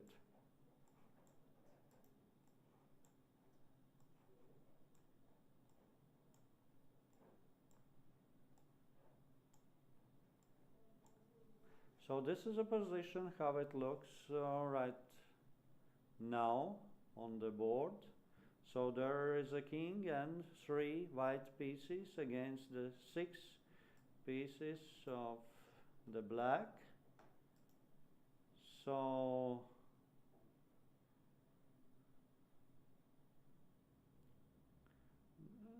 let us see what the lead drafts will say about this position. Most likely next move for Natalia could be 42-37, but right now Anastasia Glushko has a right for the move, so I assume she may play actually 23-28 and threatening to attack that piece on 33, and after that build a column by moving 12-18 and then exchange pieces and try to get through the left flank of her opponent. So it's 2 pieces advantage for black. Nice combination. It was weakness of that move, having this piece on spot 9 in this situation, and Natalia used wisely this situation that actually Anastasia brought this piece to spot 9. So still, let us use Leader of Zorg program to evaluate this position, how it seems, how large is advantage for Natalia Sadovska, and we see that computer shows us that 1.3 points of advantage for, oh sorry, it's now, I didn't choose the right one, it's a black move for the moment, so let me clear the table and put this position back, so we may analyze with the black move. So there are pieces here and here, and 1 white piece here on 35, and then there are black pieces here, here, here, here, and here, and the white king on 4. So this is the black move for blacks, and let us analyze it now. And actually now at the move for the blacks, this position is evaluated as equal, actually to be a draw, and it's recommended for blacks to play 12-18. Whites of course will move the king, so make it more operational, so the white king may attack some pieces, and then most likely I would suggest to play by black 23-28, but leader suggests other way, to play 23-29, and then king goes to the spot 3, and blacks play here to 28. So there are many pieces attacking, likely those 2 pieces, 42 and 38. Whites are recommended to play 40-37, and blacks are playing just here. So, and there it's important to remind our spectators that there is a majority capture rule, that if you have an option to capture one piece or two pieces in various opportunities. You are obliged to capture two pieces. So it means that if, for example, Natalia would use the opportunity to attack with the white king here, then blacks would use majority rule and go there to 32. White king is obliged to take two pieces, and they are not allowed to capture that piece here.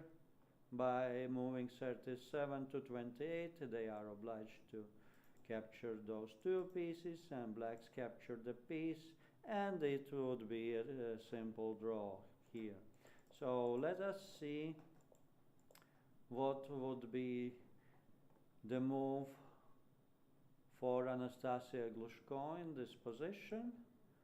So leader ups recommend like this, and white king would move here, and then so now actually Natalia Sadovska is threatening to play 37-32 to capture to give one piece and capture two pieces, and then try to hold the diagonal from 5 to 46, which would maybe give some chance for winning this position, but still it seems that most likely it would be a draw. But in this position, blacks are advised just to give this piece away and move 34 to 39. And they are two moves away from the row of the king, and whites cannot anyhow prevent blacks to make a king, and the game would result in a draw. So it seems that despite of having effective combination from the side of Natalia Sadovska, it still seems that this game will result in a draw. And actually, Anastasia Glushko played 12 to 18, and Natalia Sadovska played, as we were just watching it, from 4 to 9. So it seems that this position is really equal. There are too small number of pieces for the whites, and not that convenient position for the white king to do something about to win this position. Of course, if Anastasia doesn't make any mistake, because she has to play precisely. And she doesn't play actually how it was advised by the leaders. She's playing 27-31. So trying to get to the left flank of the Natalia Sadovska. Perhaps she considers that next move could be 11-16 and then threaten to catch the white king, but still there it would be not that easy, but let's see how it develops. Now we may take a look at the other boards. Actually, Walter Sipma is still calculating his position by the blacks against Rostislav Leszczynski. Let me remind you that this position was evaluated as absolutely equal, no advantages for the blacks and nor for the whites. So it will, I assume, result with a draw. And then we may switch to the board where the Jan Gronendijk plays against Yuri Anikeyev. So this game, let us show it on the lead drafts. So actually they play as it was analyzed just some 10 minutes ago. So this is the position we were actually viewing, how it might develop. So the black pieces are here. Just the last move from the Yuri Anikeev was 19 to 23.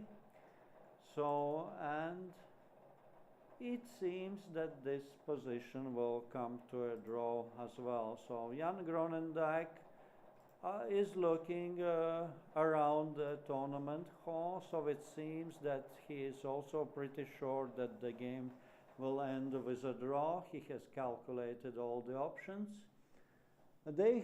Players have, Jan Groenendijk has some 5 minutes on his clock left. So to make all the moves, I will remind you that there is a 30-second addition rule for the move. So now he plays 35-30. So and he leaves from the table, so most likely it seems that it's pretty clear how the game may end up here. So let us see what the lead draft says about this position right now. It's now a move for the black, and what we see that the position is absolutely almost equal. It's 0.2 points advantage calculated for the whites, and the lead draft says that the black should play 12 to 18 in this position. So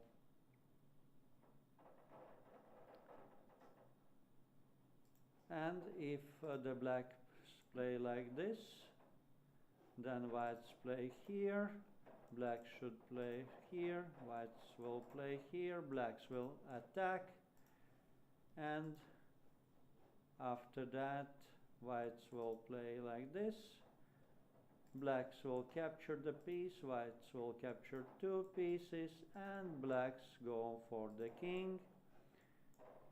Whites go also for the king, blacks attack those 2 pieces,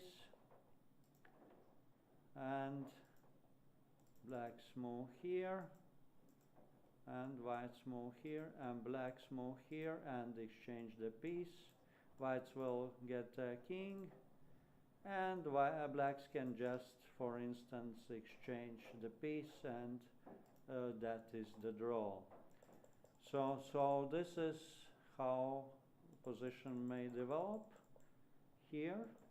So, and Yuri Anikeev is watching his opportunities how to play. He has 30 minutes, quite a lot of time to calculate all the options. So let us see how we'll play this game out. If, for instance, he moves 14 to 20, then whites would attack immediately, 32-27. Blacks would need to prevent this capture of their pieces. Whites would play like this, and here blacks would attack, whites would play like this, blacks would capture, whites would capture as well, and blacks would move here.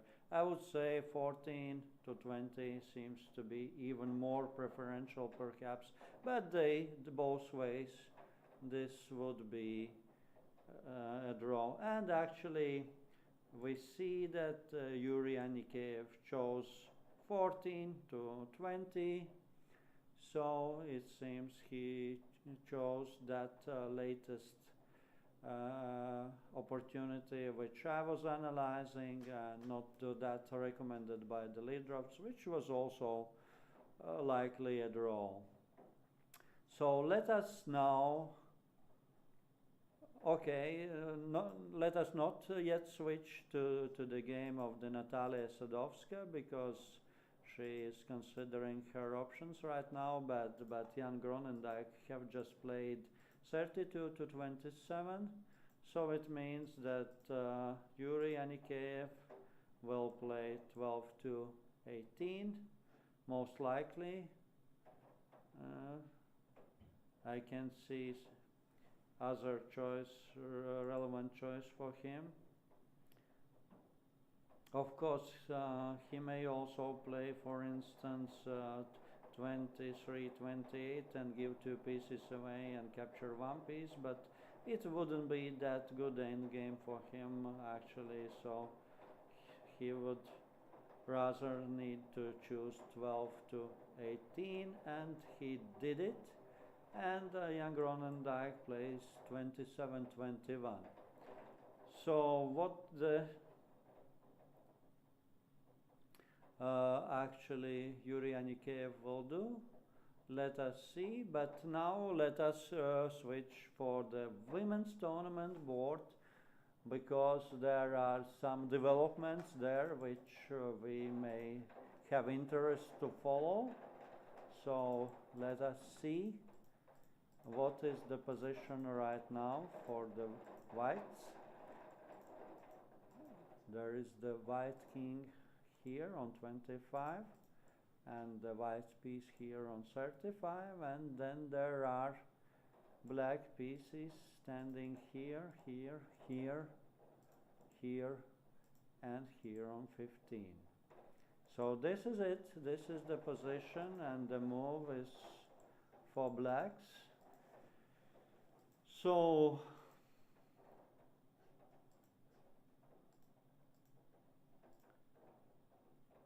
it seems that it should be a rather equal position here.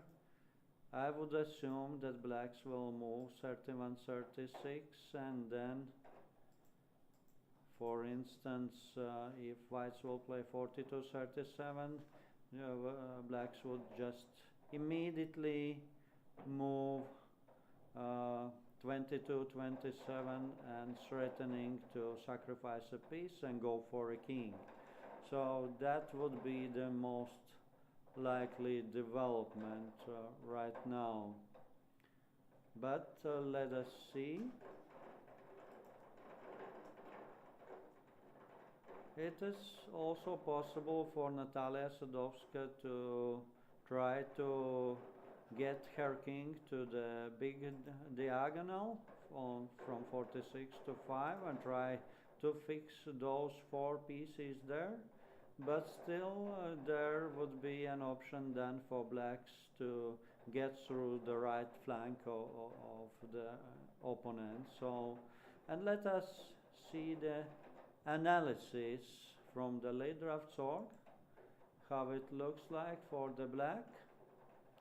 So late drafts advises actually to play 11-16. So it's also perhaps not a bad option. At the first glance, I would say I would play still 31-36 to get closer to the king's row, but also 11-16 is possible because there is no any immediate danger right now for the black in this respect. So let us see what happens. So, but we will not analyze 11-16 because Anastasia just made the move 31-36 closer to the king's row. So, and lead drafts recommends to play 42-37 for white. So we will look probably what Natalia will do. Most likely she will just play 42-37.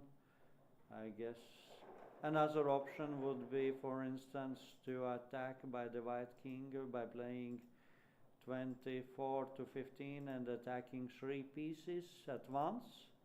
So, but still then Anastasia may play 36-41 and white king would be obliged to take majority of pieces to spot 6, and then Anastasia would have a king on 46 on the largest diagonal. So, and it would most likely be the draw. And actually, also now the lead draft shows that this position is a draw. So it seems that if nothing happens, then it's a draw. And actually, things are happening on another board of the men's tournament. Jan Gronendijk and Yuri Anikeev just have agreed to a draw, so this was expected as well because position was rather simple. There were only 5 pieces left on the board per player, and now exchange of one of the pieces, and that would mean that the game ends with a draw. So Jan Gronendijk will get 13 points after the 9th round, and it seems that the same will happen to another leader, Walter Sipma, who is playing against Rostislav Leszczynski. Let us switch to their board actually and see what happens there. So let's analyze what has happened there on their position. So this will be the position of the white pieces, and this is the position of the black pieces. Blacks did some exchange of the pieces, so exchanging 18 to 23 and capturing piece back from 22 to 13. So now let us evaluate how the whites could play. I would suggest that whites should rather play 33-28 and then make a column 38-33. So blacks wouldn't have that good opportunities to play in the center of the board. But let us analyze this position. Now it's move for the whites, and let us analyze it and estimate how it looks like. So it seems that position is absolutely equal. It's 0 advantage estimated for any of players. So it seems that the game will end with a draw. And 33-29, it's suggested move for the whites, not 33-28 at this point in time.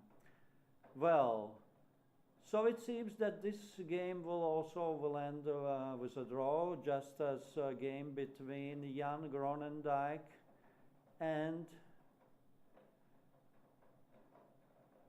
Yuri Anikeev just have ended.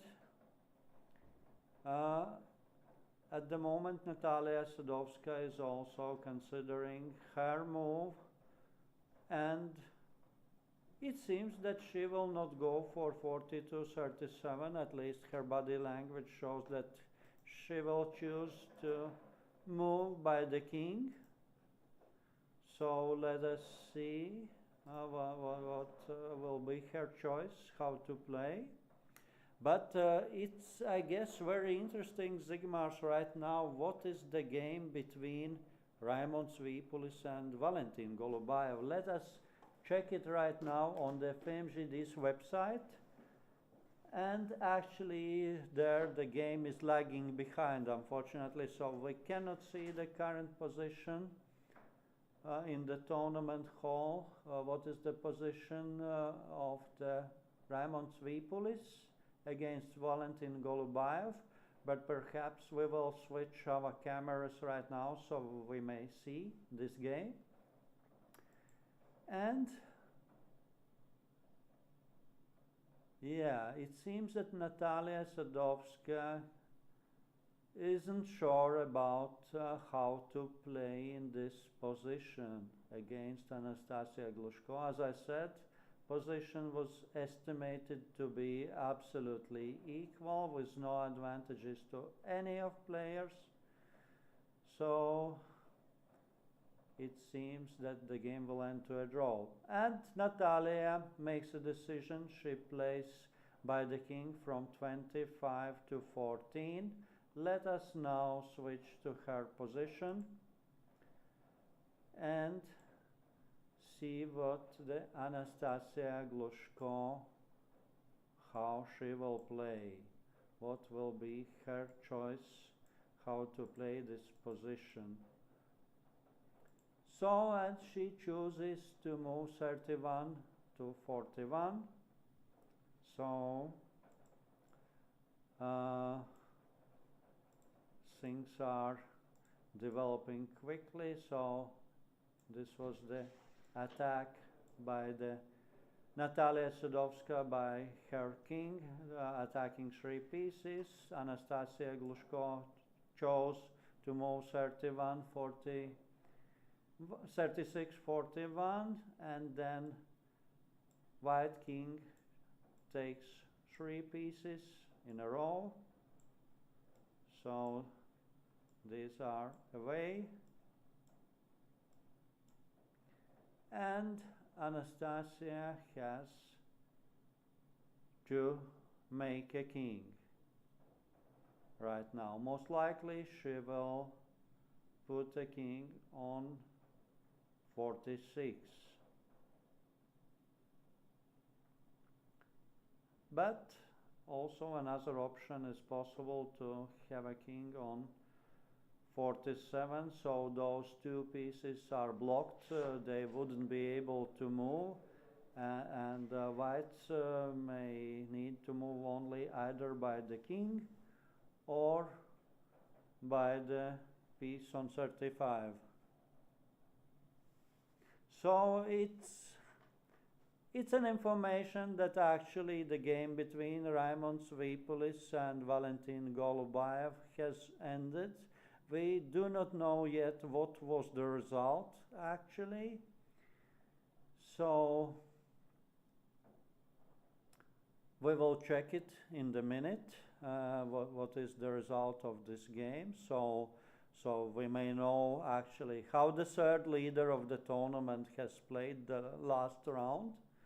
So we know that one of them already have played a draw, so he got 13 points. It's Jan Grunendijk for sure. And now Walter Sipma still continues to play its position of 5 pieces right now. And he has to move his pieces. And Natalia Sadovska is playing against Anastasia Glushko in a women's tournament. And Anastasia's last move was to make a king on 46. So she put a king here, and Natalia Sadovska played a king from 6 to 33. So it seems that this position should likely be equal. Blacks should play by the king at the moment, because there are no other good choices to play by the pieces. 15, 20, they will just lose the piece, and 18 to 23 doesn't seem that much convenient because it's limiting. Then blacks are limiting their moves only to the move by the king from 46 to 41 afterwards. So most likely Anastasia may play, I guess,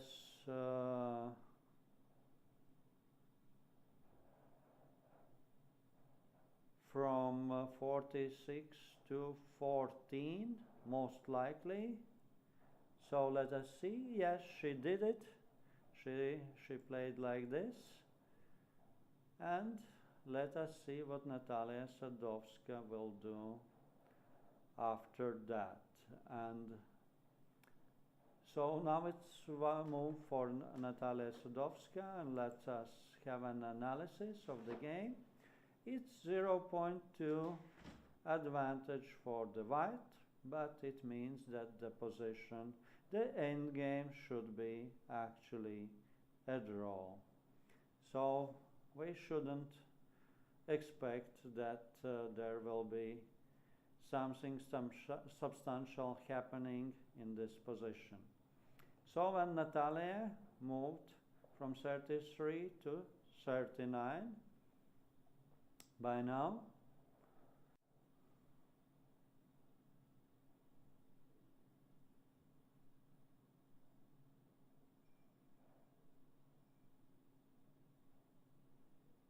and it's recommended by the lead drafts for blacks to go by to make a move by the king from 14 to 25.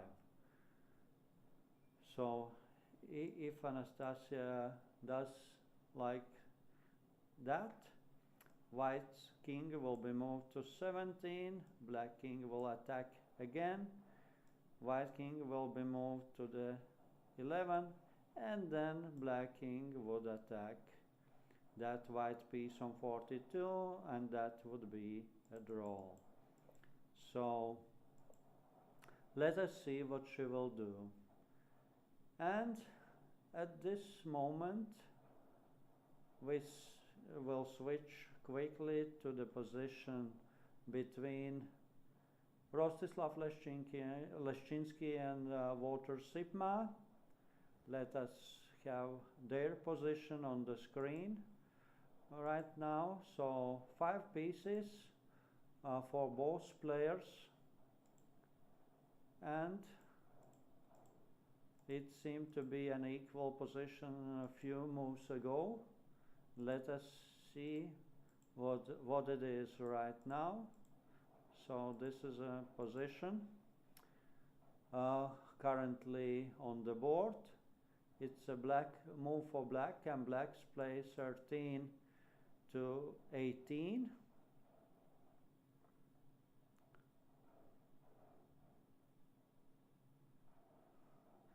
So I would suggest that most likely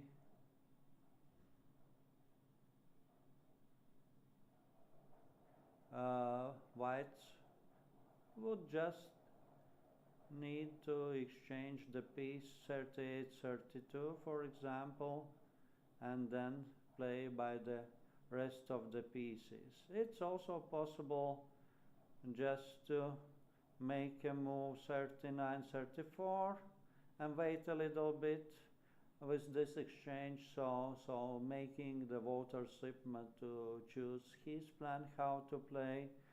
For instance, if he plays 38 to 13, then it would mean that still it's possible to play 34-30, and that would allow still to exchange the pieces after the next move of the black. So what the lead draft says now about this position, let us check it. What happens? So it's a 0.1 advantage for white even in this position, and it's recommended to play 38-34. So it's absolutely equal position here on the board between Rostislav Leszczynski and Walter Sipma. So the game should end by the draw. So let us return back to the board of Natalia Sadovska. What happens in their game right now? So we have the pieces, white pieces here on 42 and 38 on 35, and the white king on 39, and we have a black king on 5 and black pieces on 18 and 15. So this is it. It doesn't seem realistic for Natalia Sadovska to win this position, but still there are 4 units in the game. So when she just made a move from 38 to 33, so it's now move for Anastasia Glushko, and she perhaps may choose to play, for instance, 18 to 22, trying to get her piece closer to the king's row. So, and meanwhile continuing to control this largest diagonal from 5 to 46. So it would be quite difficult for Natalia to capture the black king in this position. So let us evaluate once again the position for the blacks.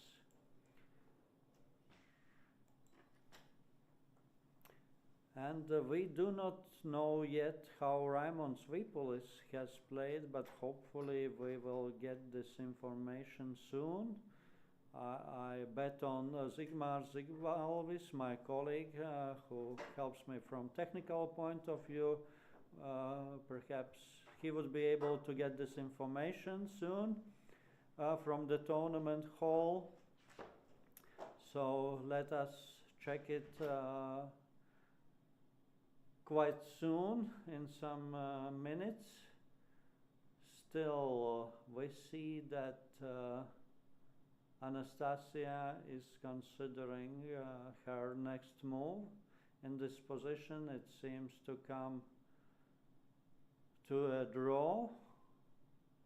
So let us see how she may play. She could also play 15 to 20, for example, and try to get this piece more active, so she may exchange this piece someone for the piece of the whites, or simply try to get her piece on 18 closer to the row of the kings and get it closer to make it a king, because then whites will need to prevent this black piece to move over there, but it will be rather difficult because the black king is controlling the largest diagonal there. So meanwhile, I'm taking a look on the screen where we can see the live stream from the game between Rostislav Leszczynski and Wouter Sipma. And Rostislav just made a move playing 39-34 as it was actually advised by the lead draft for him to play. And actually after this move from Natalia, actually now Anastasia it was following. Anastasia moved 18 to 22. Natalia made the move from 39 to 43 to prevent the black piece moving forward to the spot 36. And Anastasia have just played by the king from 5 to 23. So, and we got an information that the said leader of the tournament, Raimon Svipulis, has already played his game against Lithuanian player Valentins Golubayev, and this game ended also with a draw. So Raimon Svipulis got 13 points as well, the same as for Jan Groenendijk. And they are leaders at the moment in the tournament, but we are carefully looking at the game of the Wouter Sipma and Rostislav Leszczynski, which most likely will also end with a draw. So at this moment, Natalia Sadowska has played 43 to 49. So let us see what Anastasia Glushko, how she will play her next move.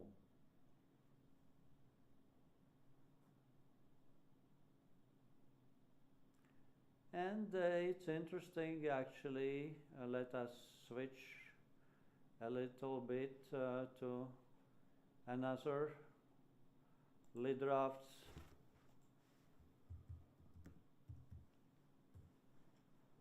position between Walter Sipma and Rostislav Leszczynski. It seems that Rostislav is about to make his next move. So these are 5 pieces of him, and then there are black pieces of the Walter Sipma. So, and actually Rostislav Leszczynski decided to exchange the pieces, and it's a draw. It's a draw. Players agreed to a draw. They shake their hands. They are signing the notations.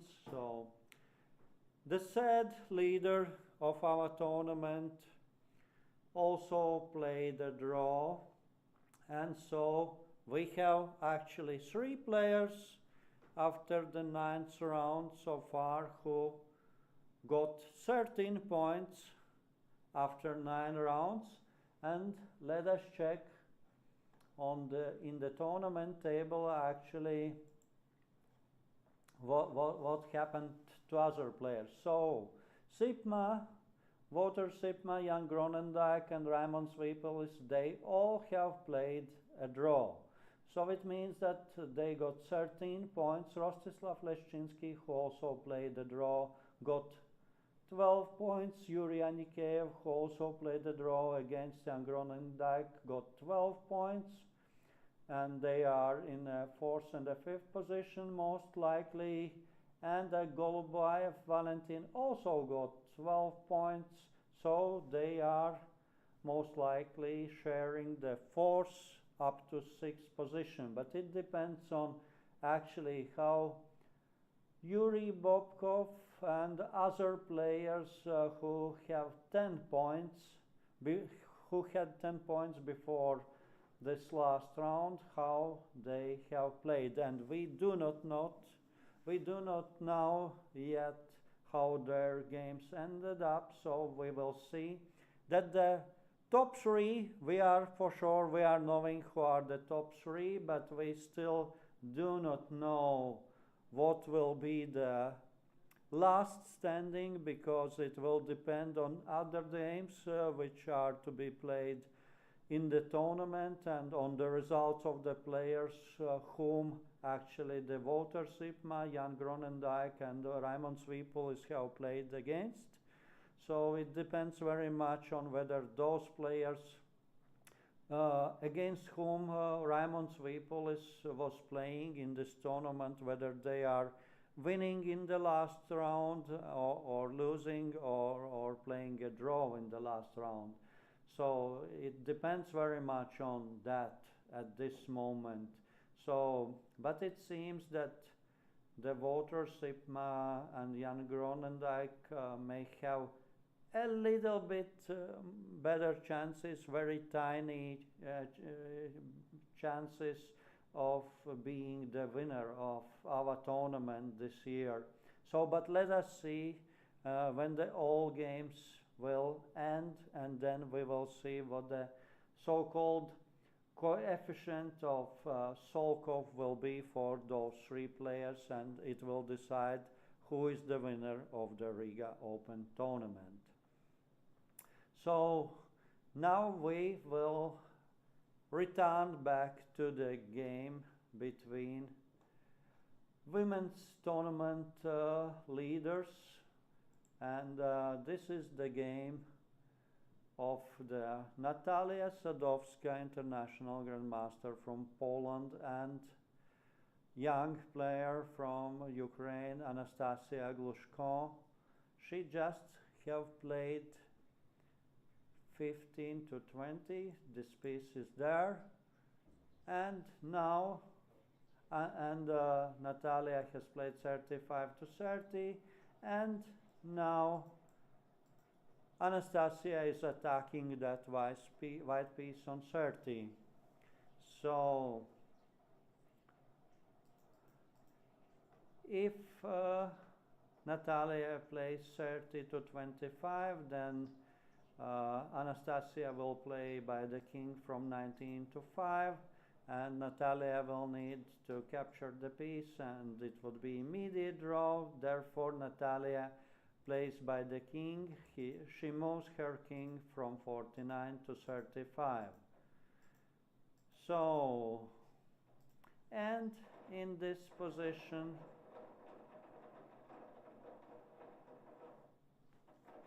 what is an option now for the blacks?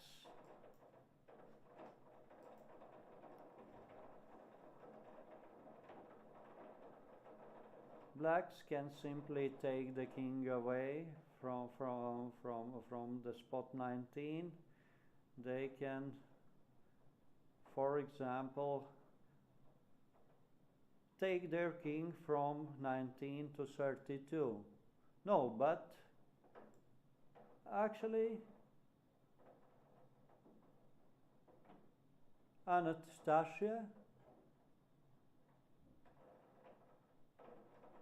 Anastasia did another way, so she gave away her piece by playing 22-28, and Natalia is obliged to capture that piece, and she played 20-24. So it means that now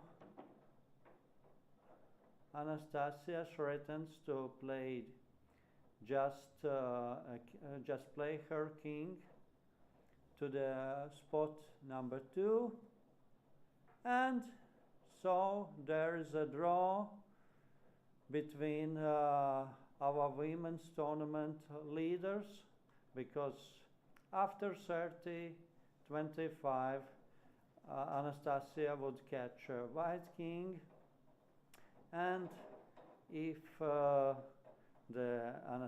Natalia would move, for instance, 22-18, then Anastasia would make her king to spot 2, and white piece would be obliged to take this black piece, and a black king would take those 2 pieces, and it's a draw. So all the games of the tournament leaders have ended by now. So it seems that we have 2 leaders in the women's tournament as well. Both leaders have played a draw at the first board of the tournament. So at the women's tournament, we see that there were 2 leaders before this last round of the games, Natalia Sadovska and Anastasia Glushko, who played between themselves, and they played the draw.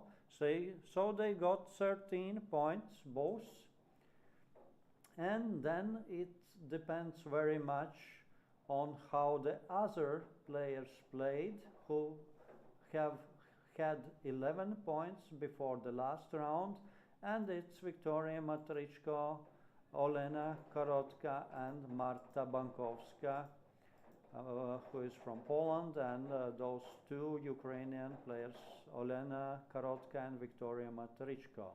So we will check right now how these games have ended.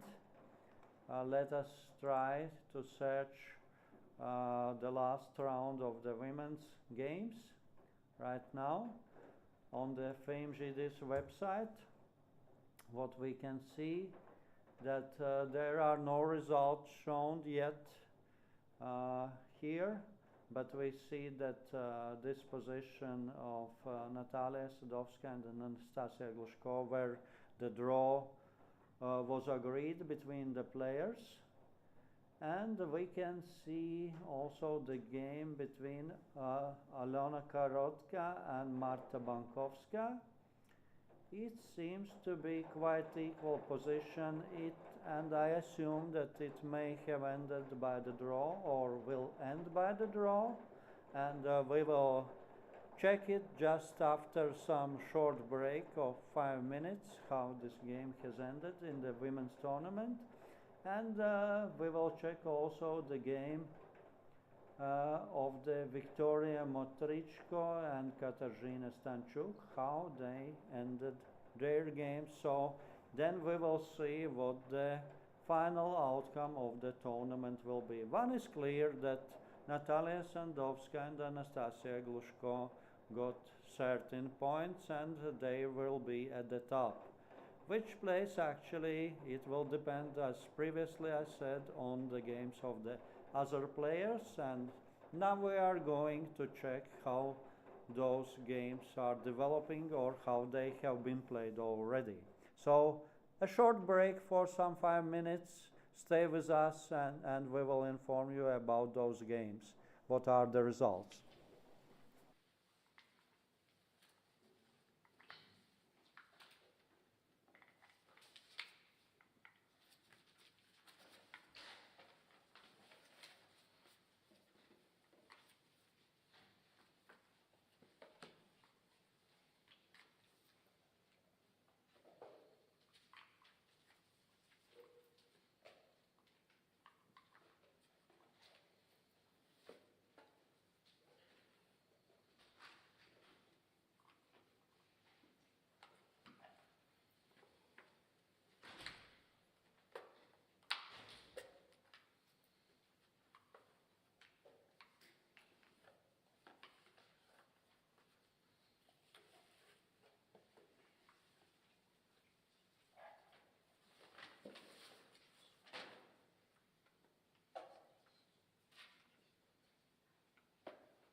So, dear viewers, we are back with you, and we have information updated about women's tournament, what happened there so far.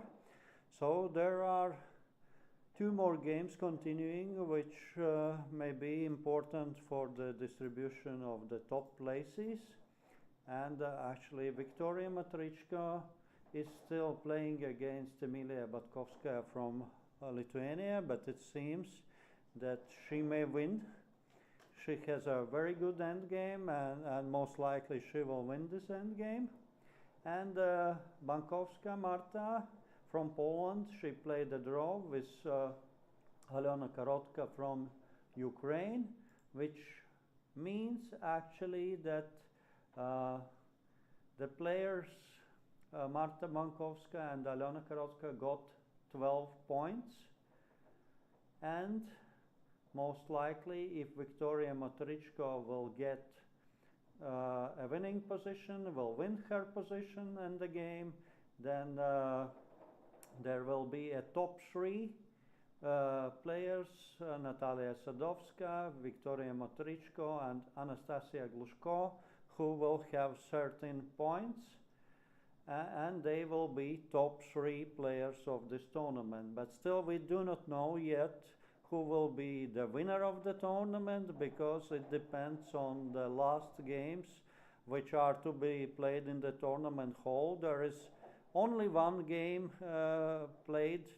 still to be played in a men's tournament, and there are a number of games still to be played in the women's tournament actually. So now everything will depend on that, how these games were played. But it's a very nice situation actually in this tournament, that we have top three players, leaders, who has a equal amount of points gained during the tournament, 13 points, both in a men's tournament and a women's tournament, and there are three winners in both tournaments, and then next players follow by less points gained in the tournament. So 3 and 3, so a very equal outcome for the both tournaments. And the only thing which we do not know yet is who will stand on the top place of the podium, who will stand on the second and the third place in the podium, but it will be decided, as I said, by the situation with the other games of the other players, to be finalized quite soon during the remaining, let's say, 10 or 15 or 20 minutes. So I guess we will see who are the winners and distribution of places on the awarding ceremony, and I guess this actually live streaming we can finish. We know that all the games have been finished in the men's tournament except one game, and in the women's tournament most likely Victoria Matrichko has won already his game against her opponent from Lithuania, Emilia Batkovskaya. So if there are no surprises, then most of the games will be played already, and we may finish today this live streaming from the tournament hall and commenting the games. Cienījamie skatītāji, līdz ar to mēs noslēdzam šodienas reportāžu, un galvenās turnīra partijas šodien ir beigušās, un mums ir trīs līderi vīriešu turnīrā, Open turnīrā, kuri ir ieguvuši pa 13 punktiem, un tie ir nīderlandieši Voters Sipma, Jans Gronendaiks un mūsu Latvijas pārstāvis Raimonds Vīpuls. Jā, tā tad viņi ir top trīnieks, bet mēs vēl diemžēl nezinām, kurā tieši vietā katrs no viņiem ir ierindojies, jo tas būs atkarīgs no papildus rādītājiem, kurus noteiks tas, kā ir spēlējuši šo trīs spēlētāju pretinieki, cik daudz punktus viņi ir ieguvuši turnīrā. Un šķiet, ka sieviešu turnīrā mums arī būs trīs līderis, jo Divas turnīra līderis pirms šīs kārtas, tātad Natālija Sadovska un Anastasija Gluškova savā starpā nospēlēja neizšķirti, līdz ar to viņām pa 13 punktiem un dalīta pirmā vieta. Un visdrīzāk Viktorija Motričko no Ukrainas arī uzvarēs savu pretinieci pēdējā kārtā, jo spēles galotne izskatās ļoti labi un visticamāk uzvarāma. Līdz ar to Viktorija Motričko arī iegūs 13 punktus, un mums būs uzvarētāji trīnieks arī sieviešu turnīrā. Bet arī šeit, ņemot vērā to, ka viņām ir vienāds punktu skaits, mēs nevaram šobrīd vēl precīzi pateikt, kura būs pirmajā vietā, kur otrajā, kur trešajā.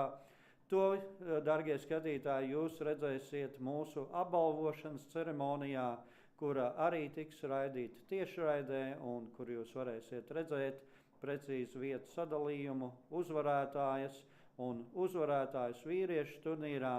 Mēs aicinu jūs pieslēgties atkal mūsu kanāliem YouTube un Facebook, lai redzētu noslēguma ceremoniju un uzvarētāju apbalvošanu, un tad jau būs redzams, kurš ir šī turnīra uzvarētājs gan vīriešu, gan sieviešu konkurencē. So, dear viewers, with this we end today's our live stream of the games of the last round.